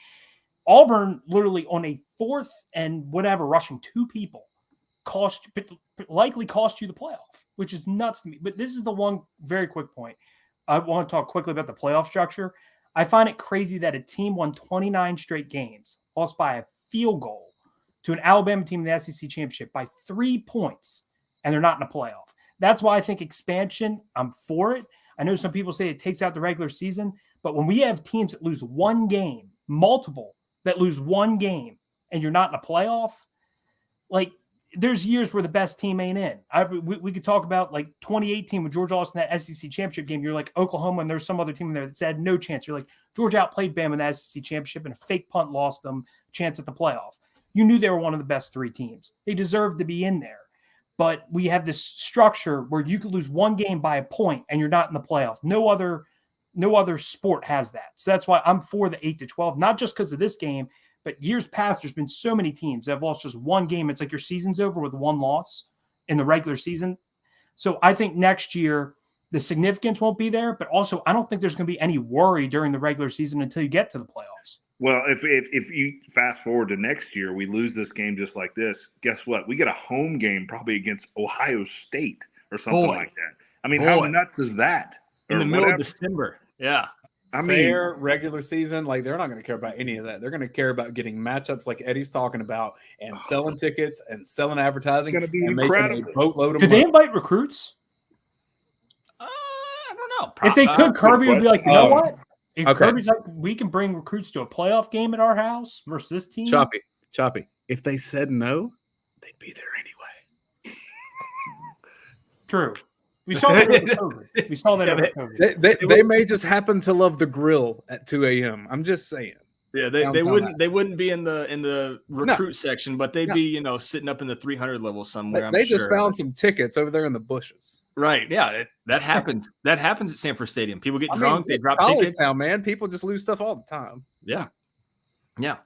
I want to get to some other folks. Ben, I know you said you had to run. Before you run out, Ben, real quick, just yes or no. Georgia come tomorrow, Sunday, in the playoffs, yes or no?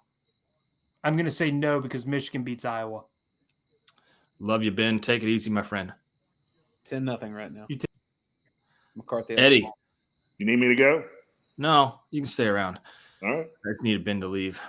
Thank God. He can still hear me. Yeah, he's flicking me off in the backstage right now. Now I want to bring on. I see you, Junior. I see you, Omari. I see you, Jordan. I want to bring on William Carlin real quick. This is my buddy's best. My best friend's dad. He also officiated my wedding. Grew up with him. Whoa. So, what's up, Mr. Willie? I want to know how Jake took the loss, man. I can't really hear you. I can't hear you. You can't hear me? No, barely. Like he's underwater. Sounds like you're underwater. Can you hear me now? No. Like the Georgia offense tonight. I'm gonna remove him. I'm gonna remove him and bring him back in. He's always got some great takes. I'm gonna drop you out, Mr. Willie, and then come back in. So I'm gonna kick you out and then come back in. That'll be better. Well, in the meantime, we'll get to. Man, I don't even want to get to this guy, man, because he's such a nice guy, and I'm sure deep down he's hurting, but he's not going to show it. You going OC on me? Yes, you are. Yeah. He's not going to show it. He's a nice look at that painting behind him. Eddie, that painting right there. Is this your home? Yeah, this is my home. Whoa. Damn. Yeah. What you do? Yeah, what do you do, OC? Roddy knows. Oh. Okay. Oh, that world, huh? But man, Georgia dropped the ball. They did. Literally, yeah. Well, they did. But I would have to say, I want to see film don't lie. There was a couple plays where, man, Alabama was so offsides and the refs did not even call it. Oh, they didn't call it. No penalties, no nothing. I know you're not about like refs and everything, but man, it just felt like another SEC championship game in Atlanta. Mm-hmm. I'll look for it now that you mention it. I pulled like 30 plays 30, in real time. Number 30. Look at him. Number 30. All right. First quarter. Man. Here's a quote, guys. We haven't talked about Kirby Smart's post-game press conference yet. I just saw this on Twitter. I'm going to get your guys' take on this. Kirby Smart, when asked about the college football playoff, says Bill Hancock, the CFP chairman, this is quote, Bill Hancock said it's not the four most deserving, it's the four best. If you're in that committee room and you're telling me that that's not one of the four best teams, then you're in the wrong profession. Kirby going to bat for his guys. He's not done. He's supposed to. Of course he's going to do that. But is he right or wrong there, Omari? Do you think Georgia is a better team than FSU? Yes. So, yeah. They deserve to be in the playoffs. Eddie? Nope. They're not going. Tonight was they're not going. They're not going. They're not going. All right, okay. Let me, Eddie, in a vacuum, who are the best four teams in the country? Ooh, yeah. Well, we don't know yet because the games aren't done yet, right? Okay, Michigan's going to beat Iowa, and Florida State and Louisville's going to go to 4 overtimes and not score. Who's the four best? Pretty good idea. Wait a minute. No, say that again. So you're saying Michigan's going to win. I give you that. I mean, they're up 10-0, so Iowa can't score more than what? Right. 2? I give you that. Michigan's going to win. What about FSU Louisville? They're going to go 4 overtimes, tied 0-0, and then something's going to happen. I don't know what that is. Okay. That's just Florida State just scored. It's 3-0. Okay. They're going to go into overtime 3-3. Yeah. It's a hypothetical, Eddie. Yeah, Georgia's out. Chad says, Eddie, it's a hypothetical. Just say Georgia's what the out. best ones are. Georgia's out. So you don't think Georgia's one of the best 4 teams in the country? Nope. Not after tonight. They're not. Sorry. 3 weeks of them getting healthy, they're not one of the 4 best. We have the same record as Bama. Bama beat us tonight. We're out. Can they not both be 2 of the best 4 teams in the country? Yeah, but we'd be out based on that many teams, right? I'm just telling you. I'm asking who are the 4 best teams in the country. That's what I'm asking. Michigan, Washington, FSU, and Bama. Sorry. So you don't have Texas in there. Well, now wait. I'm sorry. I said that wrong. Texas should be over Bama. I apologize. You're right. Texas over Bama, and then us. I'm sorry. You're right. Texas. So you have no SEC team in the playoff. No, because Texas should be in over Bama. I apologize. Right. If that happens, Feinbaum at 3 p.m. on Monday is just like we all got to sit there and just watch it. But it's not going to happen. They're going to put Bama in, and it's going to be a travesty. It's going to be a joke. But Texas beat them. They should be in. I agree with you. Will Hewitt gave us a $4.99 donation. We appreciate it. He says, this is 2018 Natty level down bad, in my opinion. Got screwed/sold in big spots, and it's a sickening feeling. Best team won't win Natty because life isn't fair. Shaking my head. Best team should have played better tonight. Damn, Eddie, you are ruthless tonight. Am I wrong? Am I wrong? No. This is one of those seasons that the best team didn't win a lot of games this year. Like when I saw them play, like Tulane was better than Ole Miss the day they played, and Ole Miss won that game. Like I've seen this happen multiple times this year. Is Georgia better than Bama? I don't know. Not tonight. They weren't. Tonight they weren't, but yes, they are. They're a better team than Bama. We got some folks. Eddie is speaking truth. Meanwhile, Brett Weimer says Eddie's in a dark place. Oh, I'm in a dark place. There's no doubt about that. Meanwhile, K-Dog says Eddie is miserable. Yeah. Oh, I'm miserable because you know why? Because we win tonight. We waltz into a three-peat. Waltz into it, and it's over. Eddie, when you lay your head down on your pillow tonight, and like you're right on the verge of like going into your deep slumbering sleep, that you're going to wake up at 11:45 tomorrow and watch what is the reality that you want to avoid. I understand all that. Mm-hmm. What is the final play that is on your brain that you're like, man, that's the thing that if that goes differently, I'm sleeping much better tonight? The fumble and Tresvant Marshall doesn't get it. Oh, yeah. Another Eddie is right here. Where there was a funny one up here. Foster Moss says, I'm over here feeling like Eddie. Eddie, I think you're the voice of the fan base right now, my friend. You might be. Is he? Look, we got another big, huge fan here. We got OC here. Is Eddie the voice of the fan base right now? I mean, nothing he said was a lie. Oh, Eddie and Gary. I just want to know why they decided to. Our strength is Beck in passing the ball this season. Why did they decide to run so much after that first series? After we scored, they just ran. It wasn't working. And I thought, after the second half, they're going to adjust, open it up a little bit. But they didn't. My answer to you would be that Beck wasn't as crisp tonight as he's been the past 10 weeks. And so I don't know. He looked pretty damn, to Omari's point, though, he looked pretty damn crisp on that first drive, and then they went away from it. I mean, but he ended up with 29 pass attempts tonight. He averaged 31 on the season. So no screen passes, nothing to open it up, to spread it out. I mean, I remember Kendall Milton on the flat. They did run a inside screen with Bowers late, right? But ran a screen to Ladd with Bowers coming out of the backfield. I don't know. We got a lot of folks backing up Eddie. Says, amen, Eddie. That was the dumbest play call possible. Eddie dropping true stink bombs out here. Stink bombs. Jermaine King says, I hope Eddie is wrong, but he's speaking with his brain and not his heart tonight. You might be, look, Eddie, you might be onto something, bud. You might be onto something. I don't know. OC. Well, I will still go back to that first quarter when we drilled them. I mean, I looked at my wife, said that's the most perfect drive we've had probably since the Oregon game. That was perfect, surgical. Okay. And then we stopped them 3 and out. And then what happens on the next play? I think that was when Muse fielded it at the 5. Wasn't that the next play? When he caught it at the 5, right? Yeah. And then the next play, they tried to hit Bowers, and it was a loss of 3. I said, oh, my God.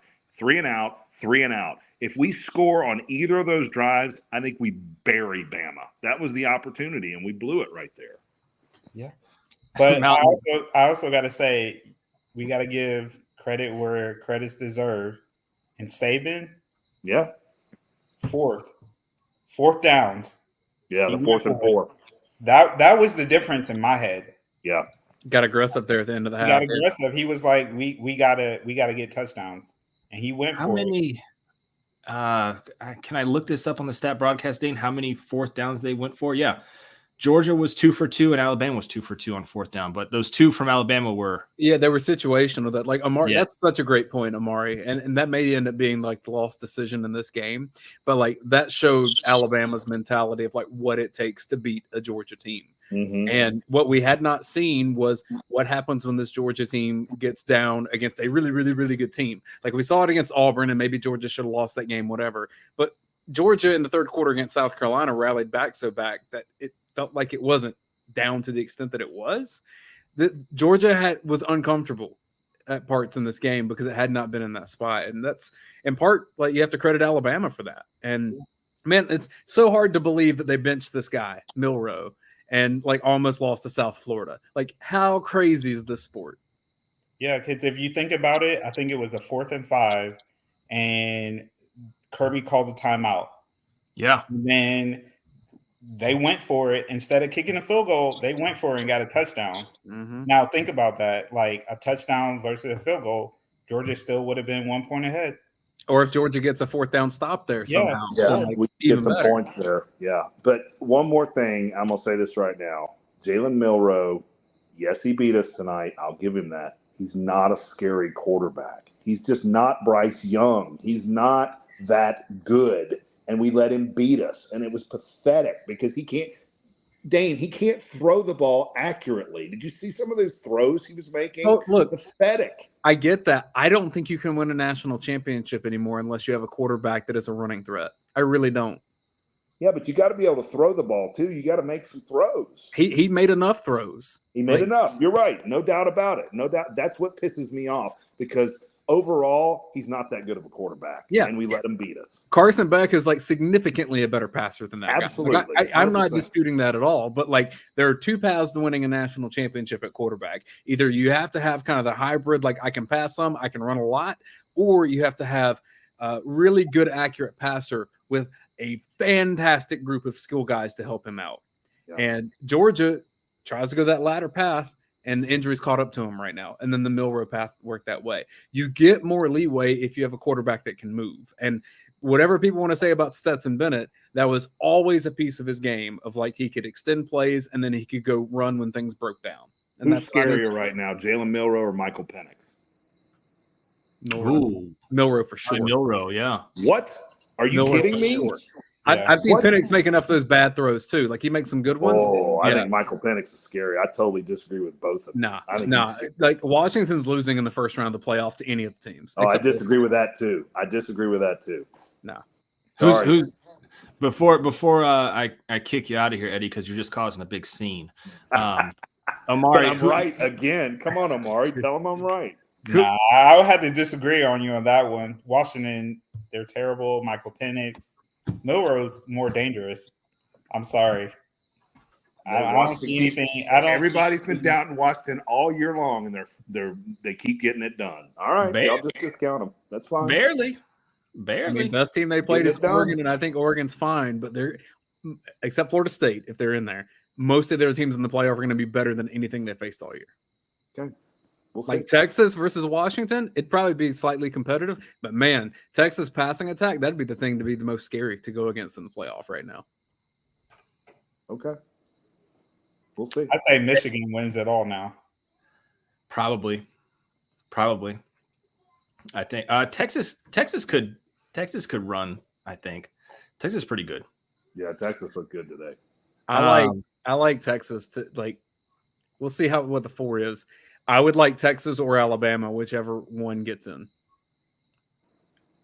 I don't know. It's gonna be interesting to Well, I just see. can't wait for that Sugar Bowl in New Orleans on New Year's Day versus Tulane. Boy, that's going to be awesome, guys. I can't wait. New Orleans is always awesome. Like, don't be like, the food's so good. Dane, I was born there. I know New Orleans. Okay, I don't want to go to New Orleans for a New Year's meaningless day game against Tulane. I don't. Tulane care. lost today. All right, it'd be SMU. Okay, bad call. SMU. Sorry, you're right. Damn, Eddie, it's just how quick what do they say? The tables have turned. The turntable. Yeah, the turns have tabled. That's right. Yeah. You have gone from just such a. I'm bitter. I'm angry. I'm pissed. All of it. So sorry. Just Sue me. Optimistic man to a very pessimistic individual. Guys, this is a great time. Huh? What'd you say, Omari? Do you think Beck comes back? Ooh, more likely than it would have been. Yeah, I think so too. That's a good point. Probably. Yeah. Unfinished business. NFL's not going to like his tape from this game. This game hurt his NFL stock. No, this may bounce him out of that first round, according to other people, right? And that's the key. Yeah, I think he comes back. I think. Yeah. I can tell you that Georgia's prepared to do what it needs to do in NIL, should that be in what he wants to do. Right. Like he would be fine at Georgia coming back. I mean, all you need is Amari, dude. Look at that pain behind him. I mean, ask Amari. Ask Amari and Eddie to pony it up. We're good, dude. Amari's about to like do the what is it where you buy the position and then you have to say like Bobo has this. Yeah. Gosh. What? Where like the person's name is in the position. So like the Ike Cousins baseball coach. You don't know what I'm talking about? No. I do. Hold on. Somebody help me in the chat of like what's this called? I work in higher ed. This is stupid that I don't remember this. The athletic director is also named after like you pay a ton of money. Oh, yes. Okay. Yeah. Okay. So the quarterback position will now be the Amari Carmichael. The Amari Carmichael starting quarterback at the University of Georgia, Carson Beck. We have to say that like every time. returner. Yeah. See, I could afford like the endowment. That's what it is, and like I think that's what you call it. Yeah, I could afford like the fourth left guard. Meanwhile, Amari's got that picture behind him. He's got the first string quarterback. So, Amari, we appreciate you, man. Can you tell me real fast?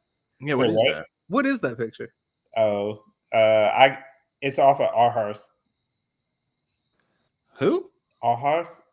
I can put it in the chat, but look. Sounds expensive, brother. Yeah, it just sounds really expensive. I don't think I'm classy enough to understand what you just said. So I'm thinking what, 10 grand? I plead the fifth. Damn. Paul, I don't want to hear shit about my house again, okay? Yeah. That picture right there, it shows up. Amari, man, we appreciate you for showing up, my friend. You're the best, brother. All right, 25K at auction. See you, man. You cut me off too, Paul. Yeah, I definitely am. Eddie, take care of yourself tonight, all right? Oh, Dane. Hey, the sun will come up tomorrow. That's what I keep being told. The sun will come up, and when it comes up, I'm just going to stand there and go, the sun's up. I'm so happy. Somebody in the chat just asked me how much Fiddler I've already drank, so I must be coming in myself. Eddie, real quick, plug for the show tomorrow, the All Things Georgia call-in show tomorrow, 7:30 on this channel. Eddie will be there, folks. Now you're getting the real experience of content creation because you got to wake up tomorrow and do this. I've been thinking about that, Dane. I may start drinking a 3 tomorrow to make it more palatable. I'm not kidding. I mean, it's just this is tough. This is tough, guys. It's not fun. It's not fun, right? You signed up for it, Big E. I know. But no, we appreciate you, Eddie. You got 2 titles. I know the lows are low, but the highs are high. And Georgia's going to have more of those too. No, I know. It's just hard to look at those right now, Dane. I got you, bro. Well, it's hard to look at you for too long too, Eddie. So we're gonna get you. We're gonna get you up out of here. The hatred is deep, Paul. Yeah, the hatred runs deep, baby. We'll see you. See you, boys. Oh man, let me get. I think Mr. Willie's back here. Let's hopefully he's got his mic on. Mr. Willie. Can you hear me? Man, I want to hear what he had to say so bad. I can't hear him. I can hear me. Yeah, I can't hear him. He said I could hear me. I can barely hear him. Mr. Willie on the phone. Yeah. Hey. I don't know what's going on. No, it's like what is it? What, Dane, you're the AV guy here. What's going on? I mean, I'm wondering if the mic on his phone just isn't in the greatest shape. iPad here. Oh, you're on the iPad. Yeah. Calling on the phone. Do it on the phone. We'll get him. We're gonna get him in here. Yeah, I want to know stories from your wedding. Yeah, Dude Kai 1098 says, "See you in hell, Eddie." Let's bring on Junior Jones real quick. Junior, what's up, man? Hey man, how you guys doing? How are you? You can hear me right? I don't know. So I'm gonna say one thing. Like I remember the whole Mark Rich tenure of Georgia football, and we've been spoiled for a long time. We've been spoiled. How long? Because about 5. I would say about 4 or 5 years we've been spoiled. Okay.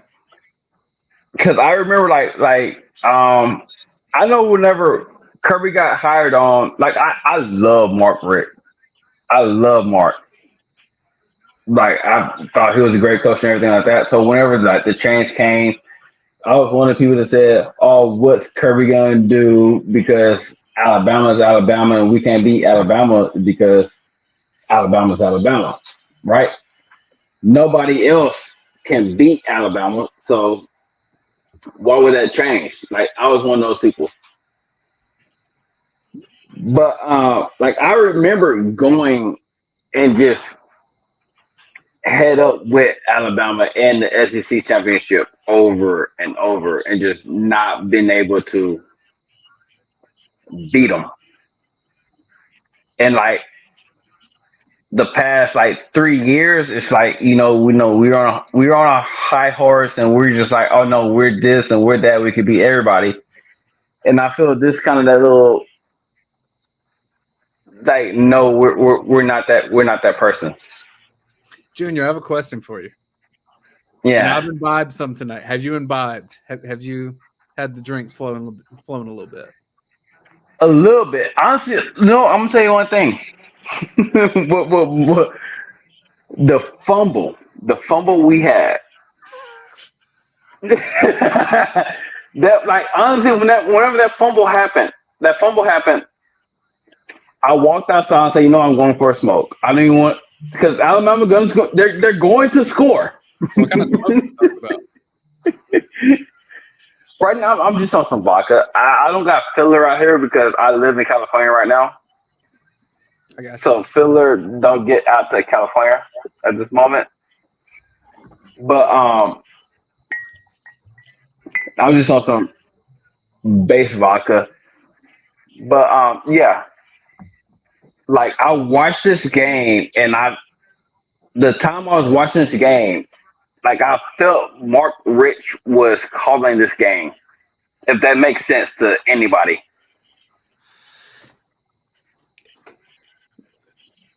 I don't know. Not a lot, but like not a ton. Now, if you're saying that like the pain of Georgia not being as efficient on offense as you wanted it to be reminded you of a different era, fine. Well, I'm talking about I'm saying how conservative we was. Like the first drive, we were okay. You know what? I'm putting it like this.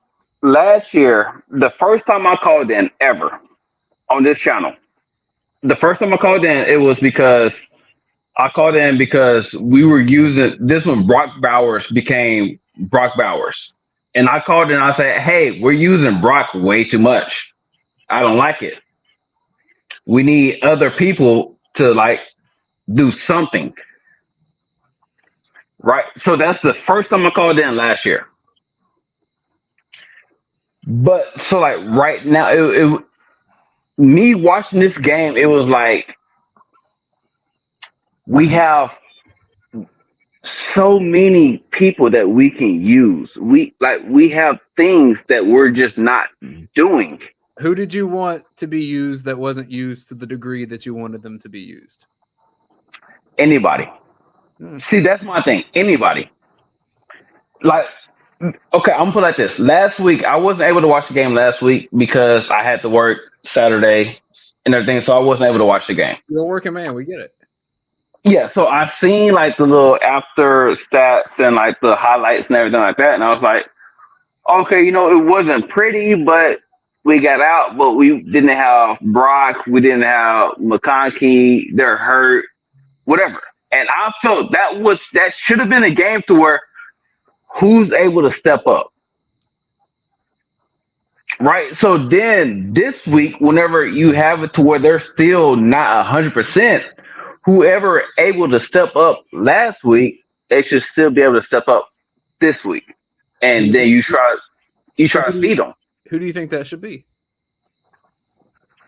You have Rosemary Jackson. You have Smith, who made that amazing catch that they tried to review. They did review it. They didn't try to. They did review it. Yes. Real quick. I don't want to talk about that review. JJ. Yeah, they didn't confirm it. They said it stands.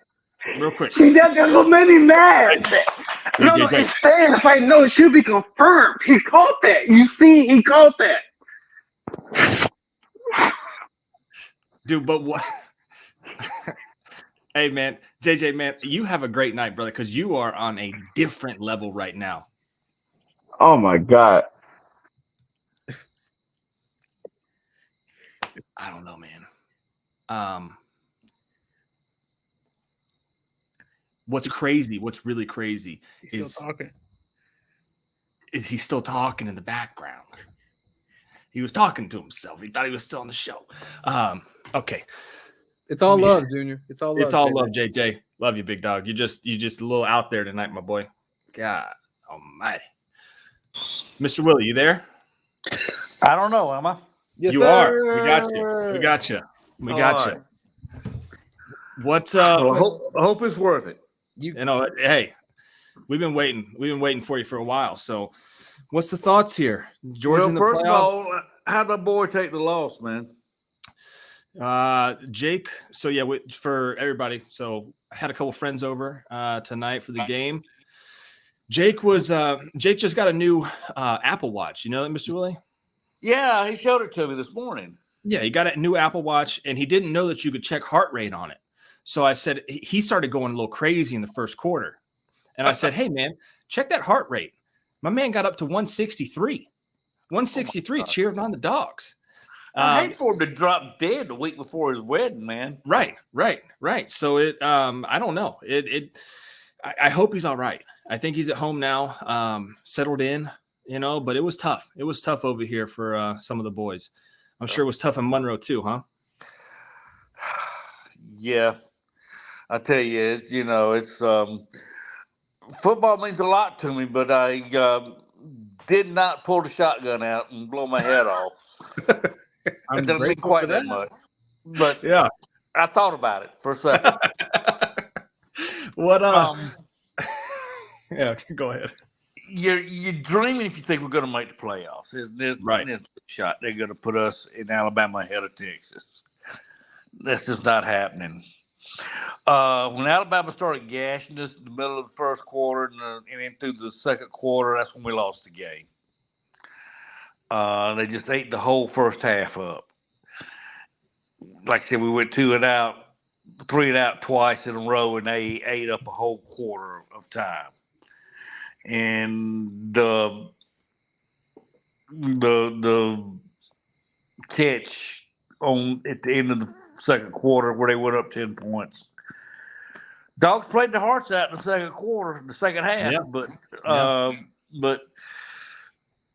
and the other question I got for you is, okay, we play the whole game with 2 guys spying Milroe.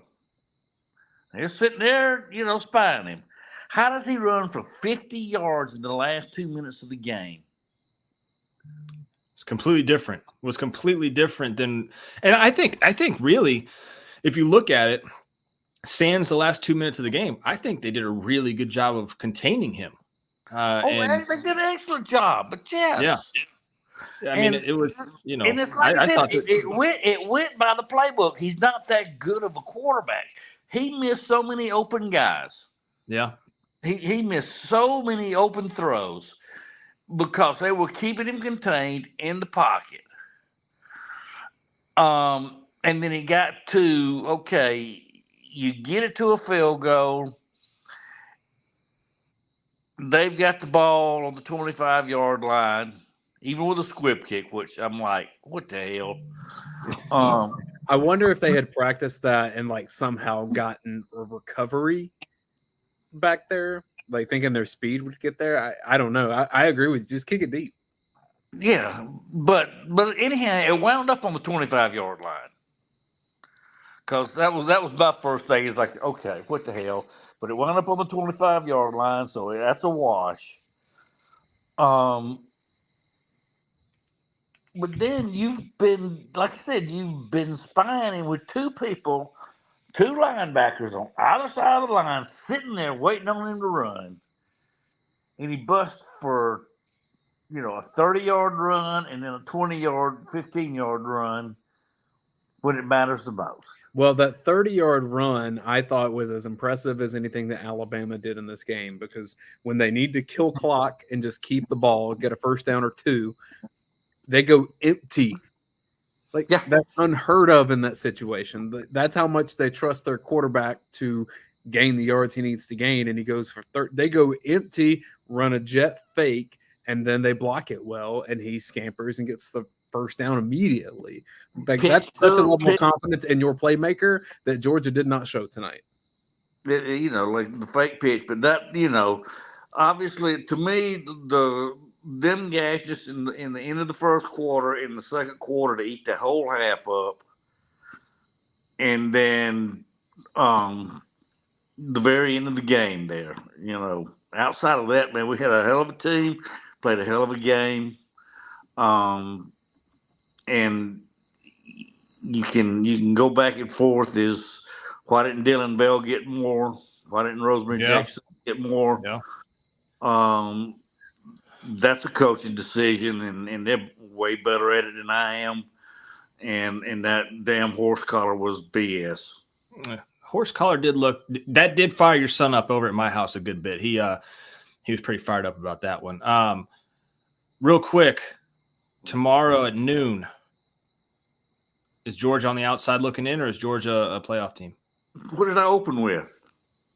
He said no. Yeah, no, there's no way. Do you have any fun stories? The best four teams, and I watched that Washington Oregon game last night. Bo Nix is no better than he was at Auburn, and he was better than Penix. Yeah. And so the best four teams are Texas, us, Michigan, and Texas. Texas, us, Michigan, and Alabama. But there's no way they're going to do that. Yeah.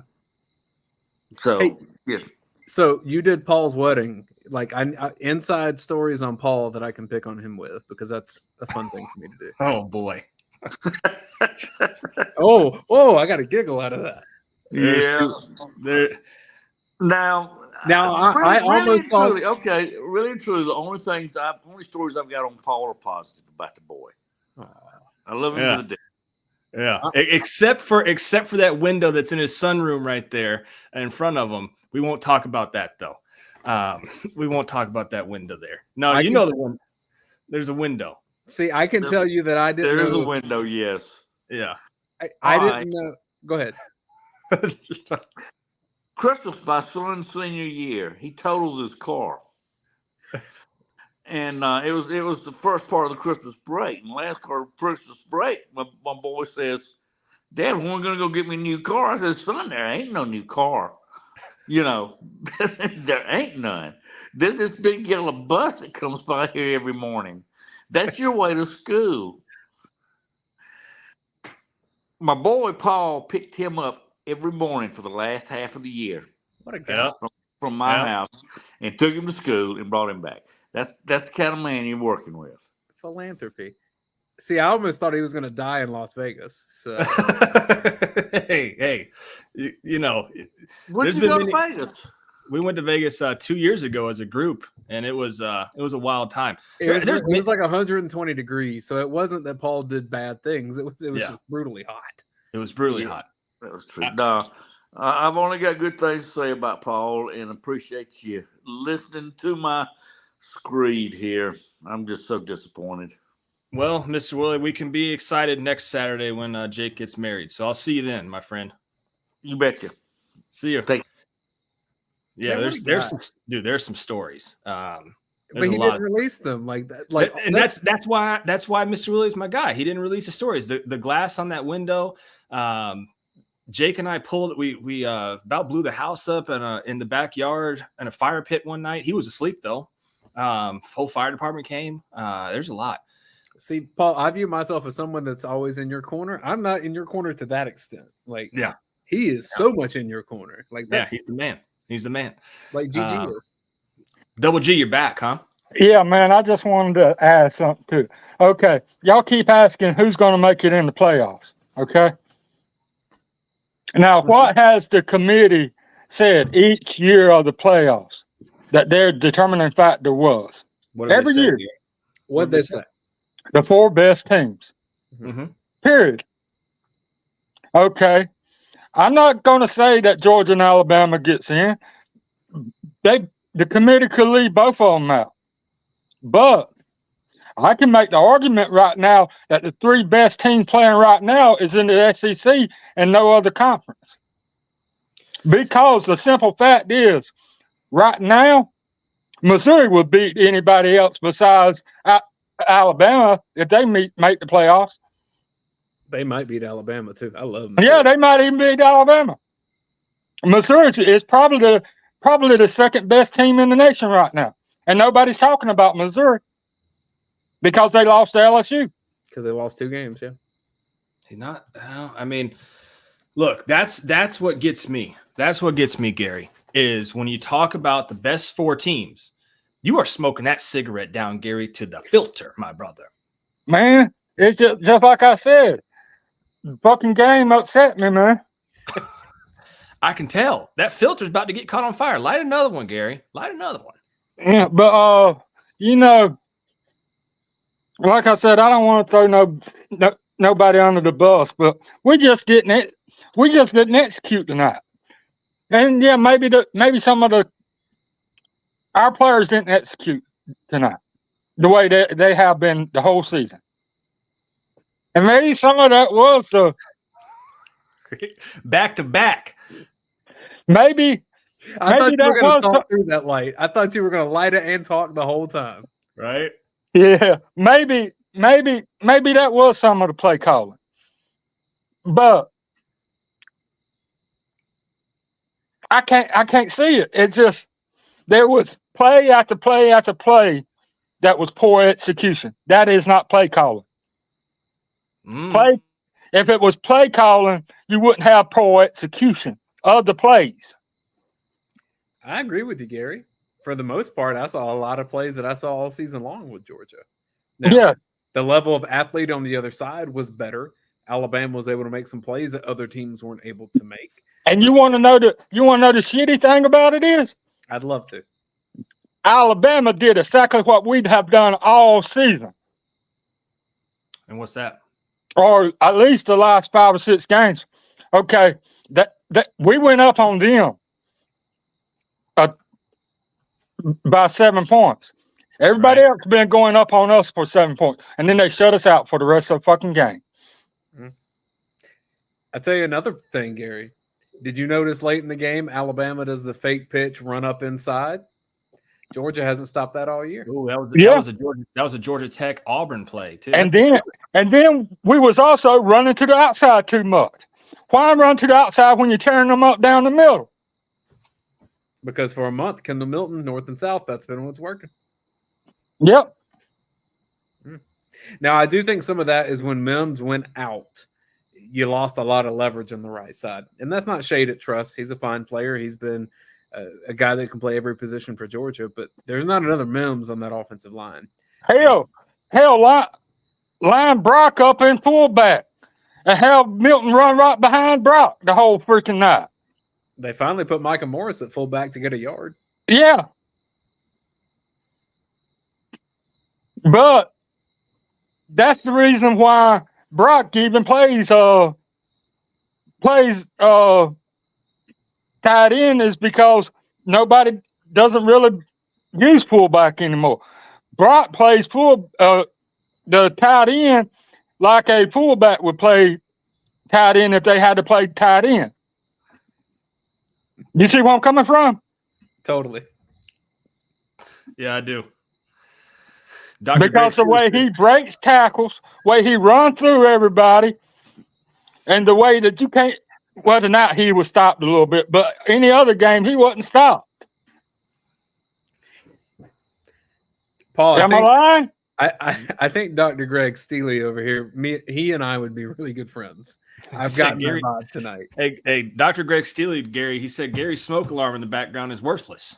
Hell, that ain't worked in years. It'd be beeping right now. Gary had to turn around and see that he forgot that thing was on the wall. Yeah.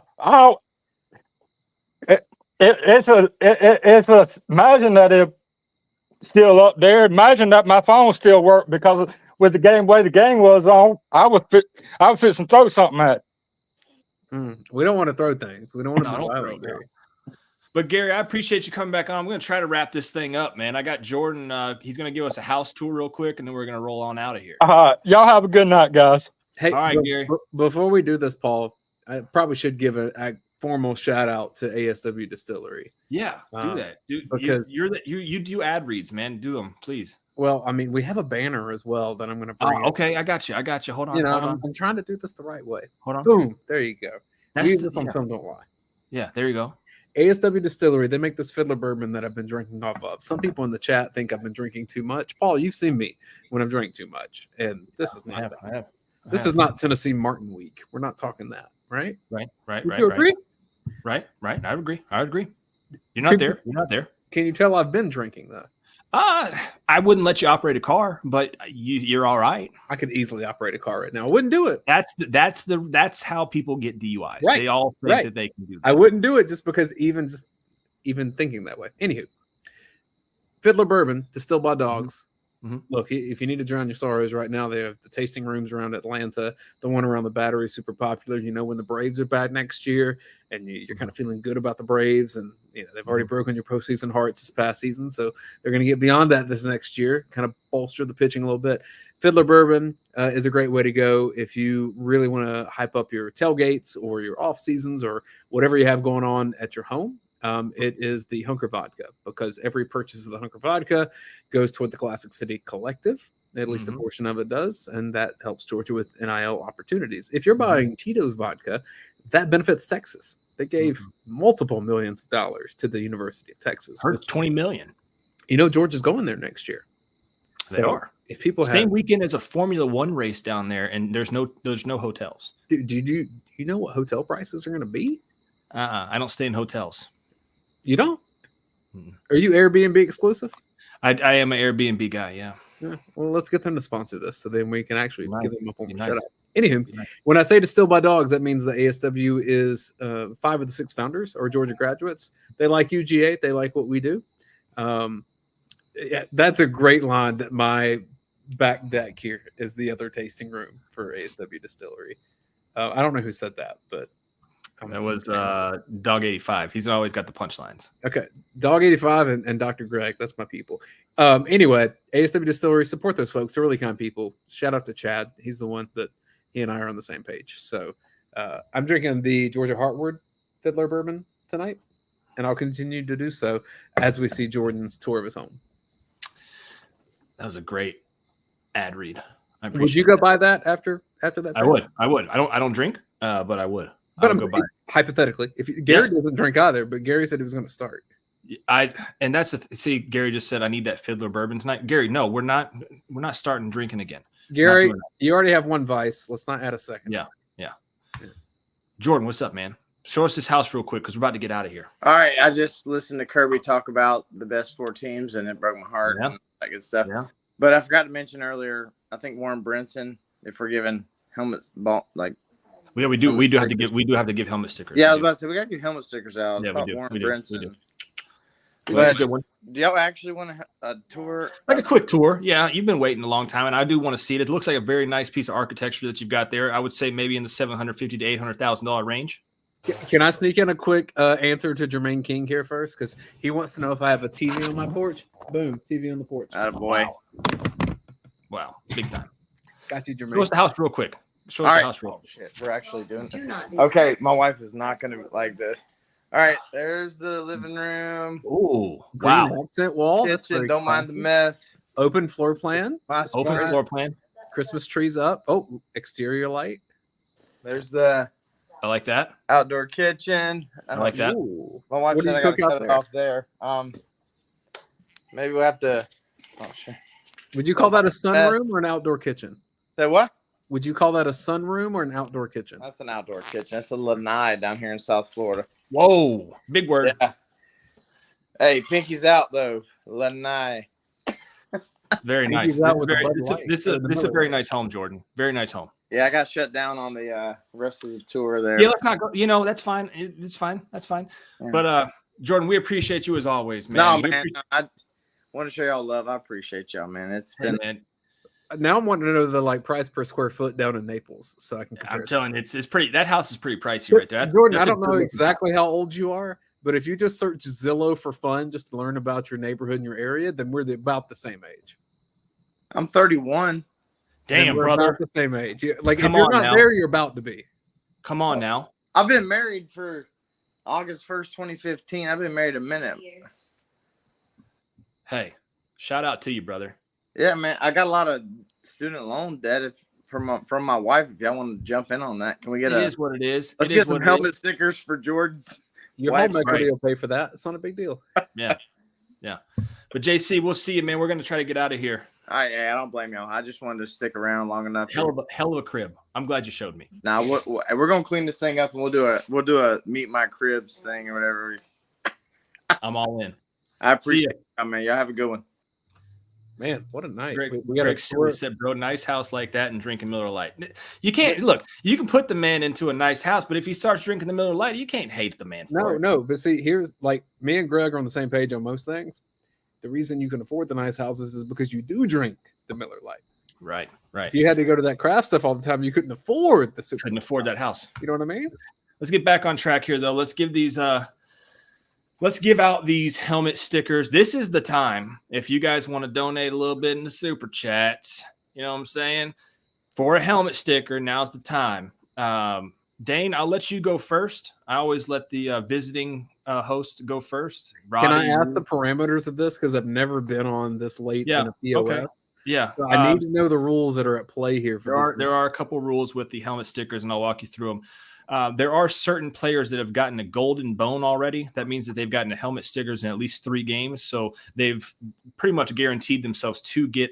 You don't have to say their name, right? They've already got that. Back, Brock Bowers, right? Javon Bullard, Starks, and Tyke Smith, and I think Ladd McConkey. And Kendall Milton has earned his 3rd one after last week. So with those guys being out of it, they've already gotten their golden bones. You now have to name somebody else other than that. And if you do name somebody with a golden bone, I will stop you and tell you to repick. What we like to do is 1 on defense and 1 on offense. Roddy likes to use up the budget, and he goes above that. With that being said, I'll let the floor is yours. I need a helmet sticker for defense and offense. On defense, I think it's very easy to start with Jalen Walker and see how he got pressure in some very intense situations. There's one play in particular, I know I tweeted it out, where he gets pressure on Jalen Milroe, forces what ends up being a pass breakup from Javon Bullard. It was just really good, 2 guys doing their job. So if Bullard is already at that stage, I think Jalen Walker deserves a helmet sticker for rushing the passer, being aggressive, doing some things that maybe other players didn't do. There's a couple other defensive linemen I think you could argue for. I'm sure you're going to do that. I don't want to throw their names out and steal your Thank shine. you. Because I'm sure if I didn't take Jalen Walker, you would have. I would have. Correct. Do you want to give your defensive one? No, go ahead. Offense. Offense is a little more difficult on this particular game. Just for projecting forward. Ooh. Georgia needed a spark, and Anthony Evans gave him one out of nowhere. I like had that. to realize. I like that. I like that. I was watching the game here at home, and I was like, who caught that? And I had to, like, I recognized that the body style, I've been to practice a few times. And so, like, immediately was like, that's Evans. And he showed enough went. And I thought that was pivotal for Georgia to get back in the game to give itself an opportunity. Because if you have to drive the length of the field there with the offensive challenges that Georgia has had, I don't know. Like, I can make arguments for other guys. Micah Morris would have been my other one, maybe, just because you bring in the fullback guy there. And yeah, it was a struggle in offense. That is an amazing pick. Amazing pick on offense. Because Brock Bowers has already gotten his golden bone. We could go with him. McConkey's already got his. Beck's got his. Milton's got his. There's not a ton of picks left because those guys, and it's not that we're not giving those guys the bones. They already have their bones, guys. So, like, they're getting them this game regardless. They've earned that right. I appreciate it, JC, with the sticker there. For defense, I think I'm gonna have to go with JC. Warren Brinson. Warren Brinson showed up in a big way. The sack. I wish he could have got a little bit more pressure, but I think it's probably I know some of these folks hate the PFF grades that we put out every week, but they generate discussion. I think this will probably be Brinson's best game graded out wise. And I think that, he really shined for Georgia's defense without saying those guys that obviously, already have it. That's where I thought you were going. Offense. So I'm going to interrupt you. Greg, since his I know. You didn't do the super chat, Paul. If you wanted yours to supersede Greg's, you would have super chatted it. It says Zion Logue for defense, Arian Smith for offense. You're right. I think since we've already used up a lot of the guys on the offensive side of the ball, I'm going to have to go with Arian Smith. They hit him. They went to him. He caught the pass, even though it kind of went off of his chest and he caught it. It's not really how you want to catch the ball. He did it. It was a pivotal play. 51 yards. It's crazy that they looked at that and tried to review that. But that makes it even better that, they did and he caught it. So congrats to Arian Smith. I don't know if he's one of those guys that could potentially transfer after this season. I could see that happening. But if that is his last big play for Georgia, it was a good one. Can we briefly give that like a small modicum of discussion? And this is going to be our discussion for the next month, so we don't have to go into this. But right. In the event that Georgia is not in the playoff, and I think you and I both expect that Georgia is not going to be in this playoff based on the way that college football has been this season, there are a ton of Georgia players transfer or potentially sit out just based on how college football goes these days, that we just saw their last action in the red and black. And I mean, a guy like Dejan Edwards, I think he'd probably play in a bowl game to try to elevate his draft status. A guy like Brock Bowers, I think he loves Georgia, and I think he could play in a bowl just because he freaking – now I think he's going to have a lot of people around him saying don't. Yeah. And I think the same would be said for McConkey. I think the same would be said for Mims. I can tell you, and Dr. Greg's getting in here and said, guys, I think we lose at least 10 to the portal. I could probably tell you 5 or 6 off the top of my head that are further down on the depth chart that are already intending to go to the portal. We'll get there, though. That's for a different podcast. I know. We've already seen Darius Smith be one of those yeah. that goes in there. But remember, when folks leave, folks also come back. Sure.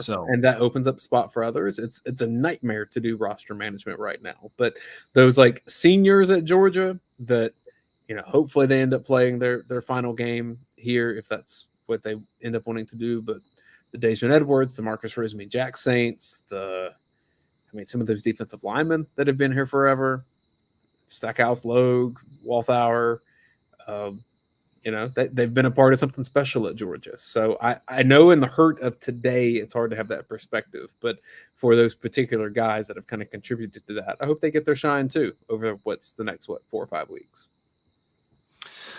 With that being said, we're going to wrap it up, folks. 27-24, the Dogs lose in the SEC championship game. But, folks, it was a hell of a run that your team went on 29 games in a row, 2 national titles. I know it hurts tonight, but come tomorrow, it'll still hurt. But come 3 weeks from now, 3 months from now, You're going to look back on this as the golden age of Georgia football, and they're not going anywhere anytime soon. They will be around. The roster's there. Kirby Smart's there. And yes, you lost a game. We knew it was going to happen. We knew this was going to come. I don't think that you thought it would happen against Alabama in the SEC championship game, the way that they faced Auburn, but we knew it was coming, and it happened. So now you regroup, you restart, and hey, you never say die, Dane. There's always a chance that better never rest, Paul. Yeah, better never rest. And there always is tomorrow where Georgia could be. Thank you. I was trying to go in for like a Walter Cronkite, Greg. I go more for Andy Rooney. You know what really burns me up right now? I was going for that. But there is a chance. There is a chance that Georgia is in the playoffs. A very slim chance, but never say die. So we'll see what happens. Before you hit end, because I have the access to the same button. Cheers to you, my friend, for building this into like such a successful show here on UGA Sports that after the games, whether good or bad, people want to come, hang out, talk about it.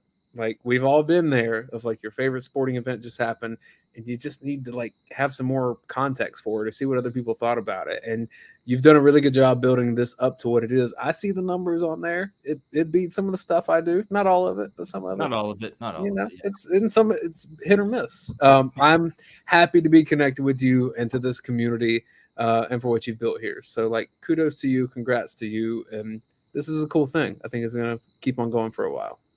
Yeah, we we'll keep going. And I appreciate the show wouldn't be anything without you guys, not to get sappy or sentimental. The show wouldn't be happening without Roddy or Dane or everybody that calls in. All of the call-ins are what make the show. Everybody's in the comments that make the show. There's too many to name. So we appreciate you so much. We didn't see Anthony tonight, though. We didn't. Somebody needs to.